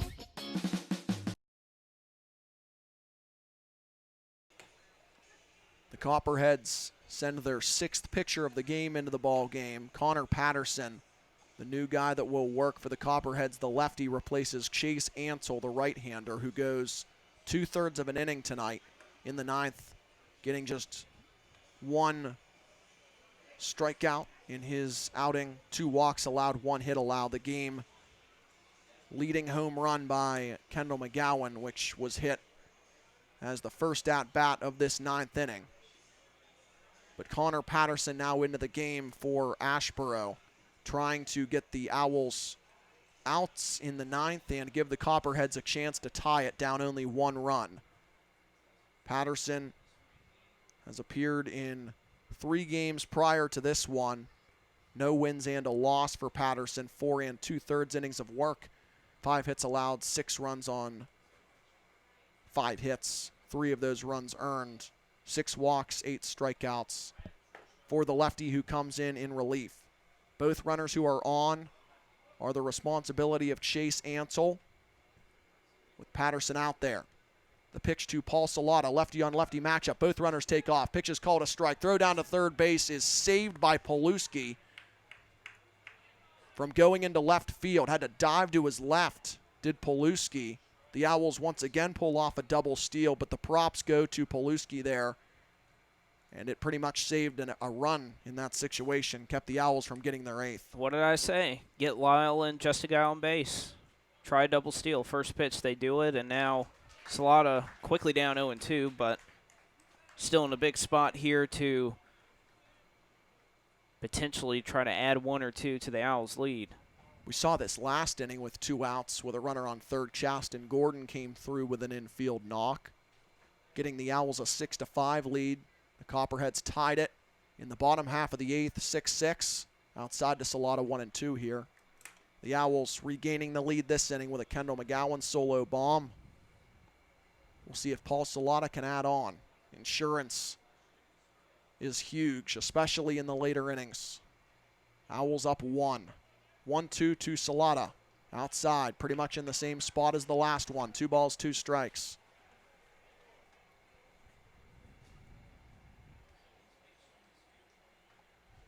Again, with the new pitcher in the ballgame, you get that lefty-on-lefty matchup. See how Salata handles this 2-2 pitch.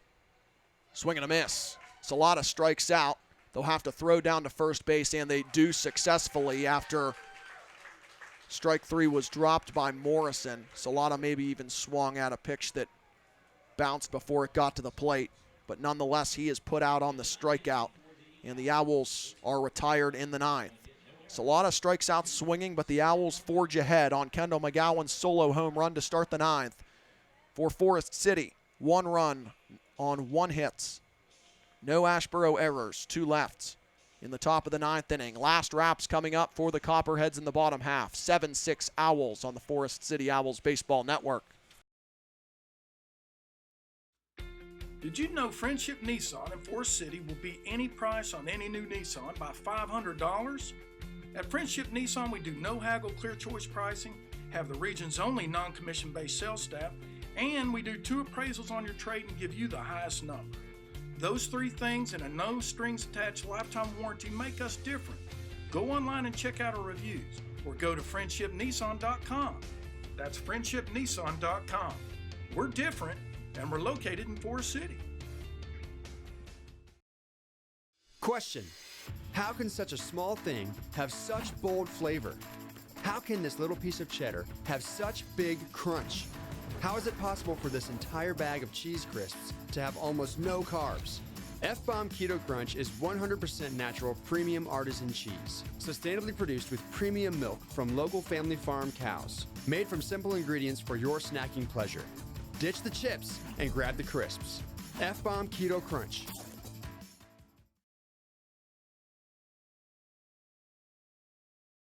All right. Owls trying to finish this one off here, folks. Bottom of the 9th inning. The Copperheads will have the 9, 1, and 2 hitters due up against Zachary Taglieri, who looks for the win. For the Owls, we'll see if he can get that. 7-6, Owls lead it. Right now the hero is Kendall McGowan for his go-ahead solo home run to start the 9th. We'll see if the Owls can make McGowan's big hit a game winner. Jared Kaufman leads off for the Copperheads against Taglieri. The pitch. Check swing taken upstairs, ball 1. Kaufman is 0 for 3, a pop out, a strikeout, and another pop out against a trio of Owls on the mound. 1-0 from Taglieri. From the wind, he comes home. Swing and a miss. 1-1. The Lexington County Blowfish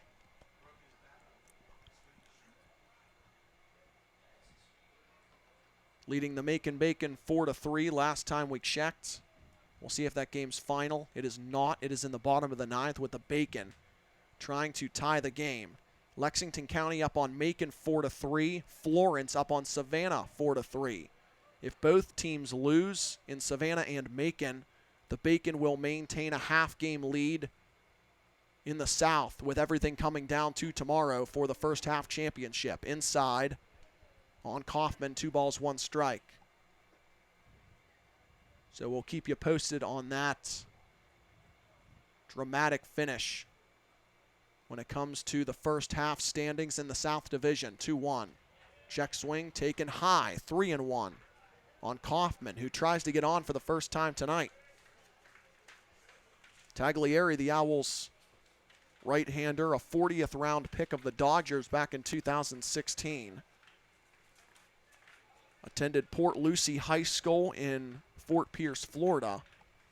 3-1. High and inside, ball 4. He walked him. And the leadoff runner for the Copperheads is aboard here in the 9th.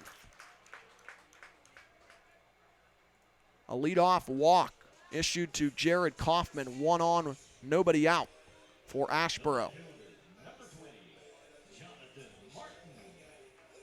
Taglieri was very involved in athletics in high school. Attended Port Lucie, as mentioned. Took part in baseball, cross country, bowling, golf. A 4-sport athlete at Port Lucie. Swing and a miss from Jonathan Martin, the leadoff hitter.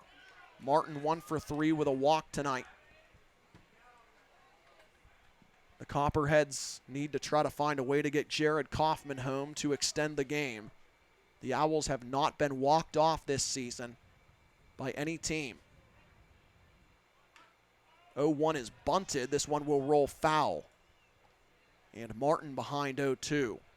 Kaufman got a pretty good jump off of first base after that bunt attempt made contact with the ball. But it goes for naught. 0-2 on Martin. Also worth noting, no action in the Owls bullpen, so for the Owls, they'll ride the arm of Taglieri to the end of this thing. We'll see if he can come through. 0-2 to Martin. Swing and a miss. Martin strikes out. 1 down in the 9th. The Owls up by a run, trying to move back to 4 ball games over 500. They can do so with a win. They suffered that loss yesterday to the Macon Bacon. Came into that one 13-9. The Owls could move to 14-10 if they win tonight. That game is final, by the way, in Macon, 4-3. The Bacon are defeated.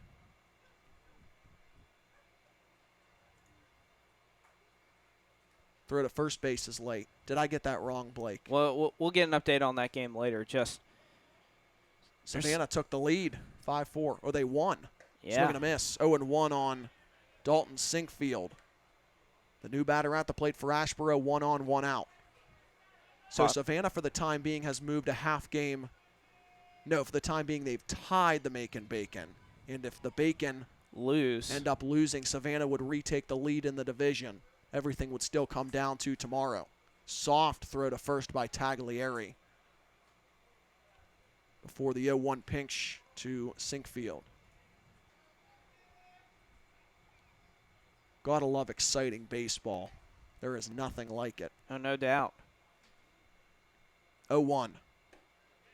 Called a strike on the outside corner. The crowd and Sinkfield really didn't like that call.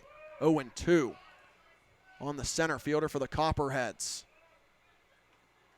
And actually, yes, Mitch, that game in Macon is final as well. So spicing things up here down the stretch. The Bananas have retaken the lead in the South Division and are the front runners to win the South in the first half. Check swing. This one is taken. They'll appeal out to the middle of the infield. The field umpire, Samuel Clark, extends both hands, saying that Sinkfield did not offer at that 0-2 pitch, 1-2. Comes down to game 26. Nothing like it. No. Coming down to the last game of the season. 1-2. Strike 3 called. 2 down in the 9th. Back-to-back punch outs for Taglieri, 1 swinging and 1 looking. And it brings up Dustin Baber, who is the last hope for the Copperheads tonight. The Owls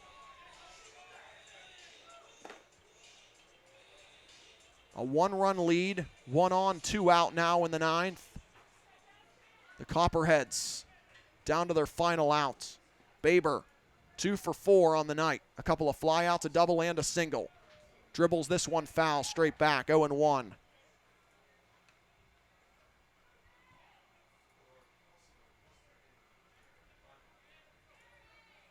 Baber, probably a guy that most Asheboro fans with one at the plate right now. Came into this ball game batting over .350. 0-1 to Baber. High and outside, 1-1.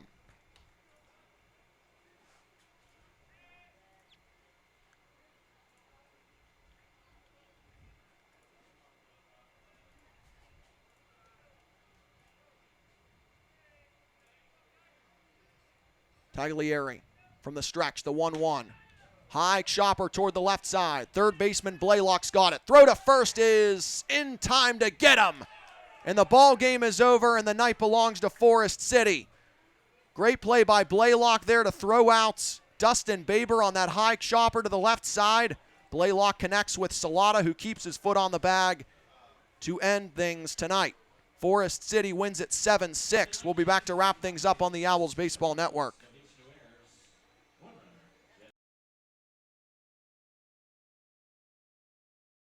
Tired of the same old diet? Jumpstart your weight loss with the ketogenic diet. I lost 6 inches in 4 weeks. I've never felt better. You want to reduce the amount of available glucose. That's going to help you burn body fat. The Keto 30 Challenge is just 4 easy steps. Start your day with a meal replacement shake. Eat 2 low-carb meals. Drink a refreshing and energizing BHB. Get moving. It's that easy. No weird food, no counting points, no mail-order meals. This is the first program that's worked for me. Feel your best. Take the Keto 30 Challenge today.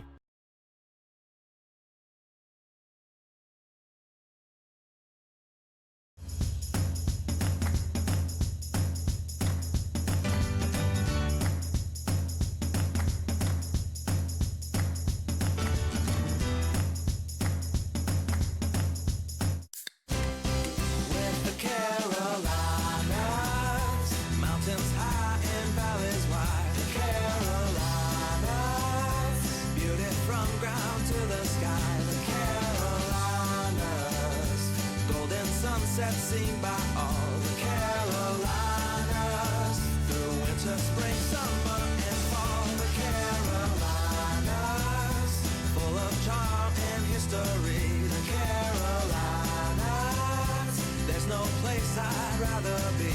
The Carolinas, where the good folks move and roam. The Carolinas, this place is our home, sweet home. Yes.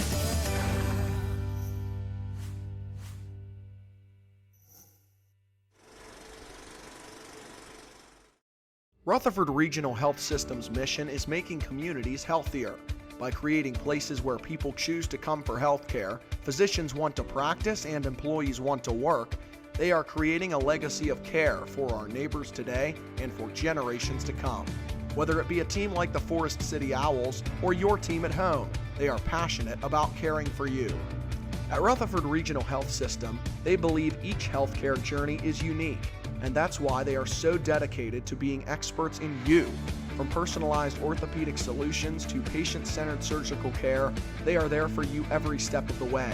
As part of Duke LifePoint Healthcare, they offer a team of renowned expertise to be on your side.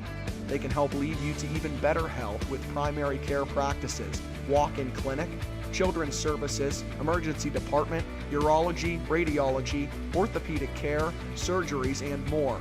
At Rutherford Regional, they're not just experts in health, they are experts in your health care.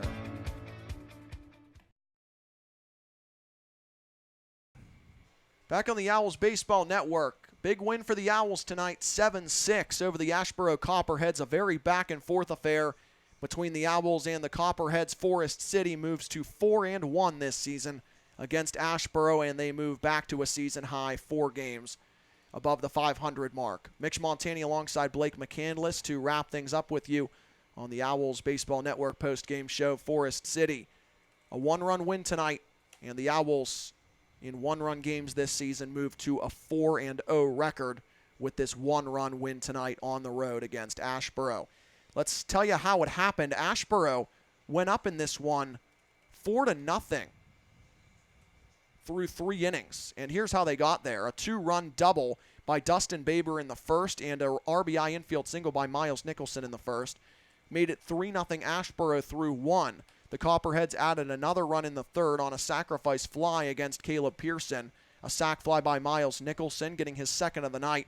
he would score Dalton Sinkfeld from third base, and that made it 4-0 Asheboro. The Owls would fight back and take a 5-4 lead. It was Todd Elwood collecting an RBI with a single, and then a couple of ground outs after that, with Justin Guy getting an RBI to score Jake Lyle on a ground out, and then Paul Salata getting another ground out, with the infield conceding a run once again. In to score on that play came Todd Elwood, and the Owls, after 4 innings tonight, trailed just 4-3. Garrett Blaylock gave the Owls the lead 5-4 in the 5th with a 2-run homer to also score Kendall McGowan, who got on right before that with a walk. It was 5-4 Owls at the halfway mark. In the bottom of the 5th inning, an RBI ground out from Sean Phelan tied the game to score Dalton Sinkfield, and it was 5-5. The Owls in the 6th would be held scoreless, as were the Copperheads. Neither team ended up scoring until the top of the 8th inning. That's when the Owls forged ahead with a 5-5 tie on the ground out, rather a ground ball single by Chaston Gordon on the infield, an RBI for him to score Jake Lyle. It was Gordon's first run batted in of the season, and it gave the Owls a 6-5 lead. Forest City would surrender that 1-run advantage in the bottom half of the 8th. That's when a solo home run was hit by Cam Morrison off Matt Harrison to tie the game for the Copperheads 6-6. Forest City then won it 7-6 in the 9th, thanks to a go-ahead solo home run by Kendall McGowan as the first batter of the top of the 9th inning. Off the picture for the Copperheads at the time, Chase Ansel, who gets the loss. McGowan's homer was uncontested in the bottom of the 9th, and the Owls won it 7-6. Let's get Blake McCandless's final thoughts. And Blake, big win for Forest City, a big road win tonight, and some positivity as the first half winds down. No doubt. Great to see a comeback win from these Owls in a matchup, in a head-to-head matchup that we're going to look back on in a couple weeks as very important. Each game that these two clubs play against each other, very, very important, I think, as it's going to be no surprise if you look at the second half and look at Gastonia, who have the prospects to maybe win the division again. All of these matchups that these guys play against each other are so important. So it's good to see the result go in the Owls' direction tonight. And, again, Kendall McGowan coming in clutch, hitting a solo home run that does it for his ball club. Let's run down the pitching lines. It's a little bit more complicated on the Asheboro side, so we'll start with them. Cam Reed was the original starter. Now, keep in mind, he's typically a reliever, so he didn't last long in the game. He went 3 2/3 tonight, which is, I think, a little bit longer than most people expected here at Asheboro. He goes 3 2/3 tonight, allows 5 hits, 3 earned runs, 1 strikeout for him, and 3 walks. He ends up with a no decision. Ryan Smirker comes in after that, getting the Copperheads through 5 with an inning and a third. 3 hits allowed, 2 runs, both earned, a strikeout and a walk to boot. Spencer Ard goes 2 innings after that, 1 hit allowed, 2 strikeouts for the righty of the Copperheads. Ryan Sanskowski comes in. He gets 1 run scored on him for the Owls, allowing 2 hits in 1 inning of relief, a strikeout and 2 walks for Sanskowski. A couple of pitchers shared the 9th inning. Chase Ansel gave up the lead on that solo bomb to McGowan. 2/3 of an inning for Ansel. He ends up getting the loss, allowing 1 hit and that 1 run off McGowan's bat, a strikeout and 2 walks for Ansel before he departs with an apparent injury. Connor Patterson gets the final out of the 9th inning on a strikeout of the Owls' Paul Salata.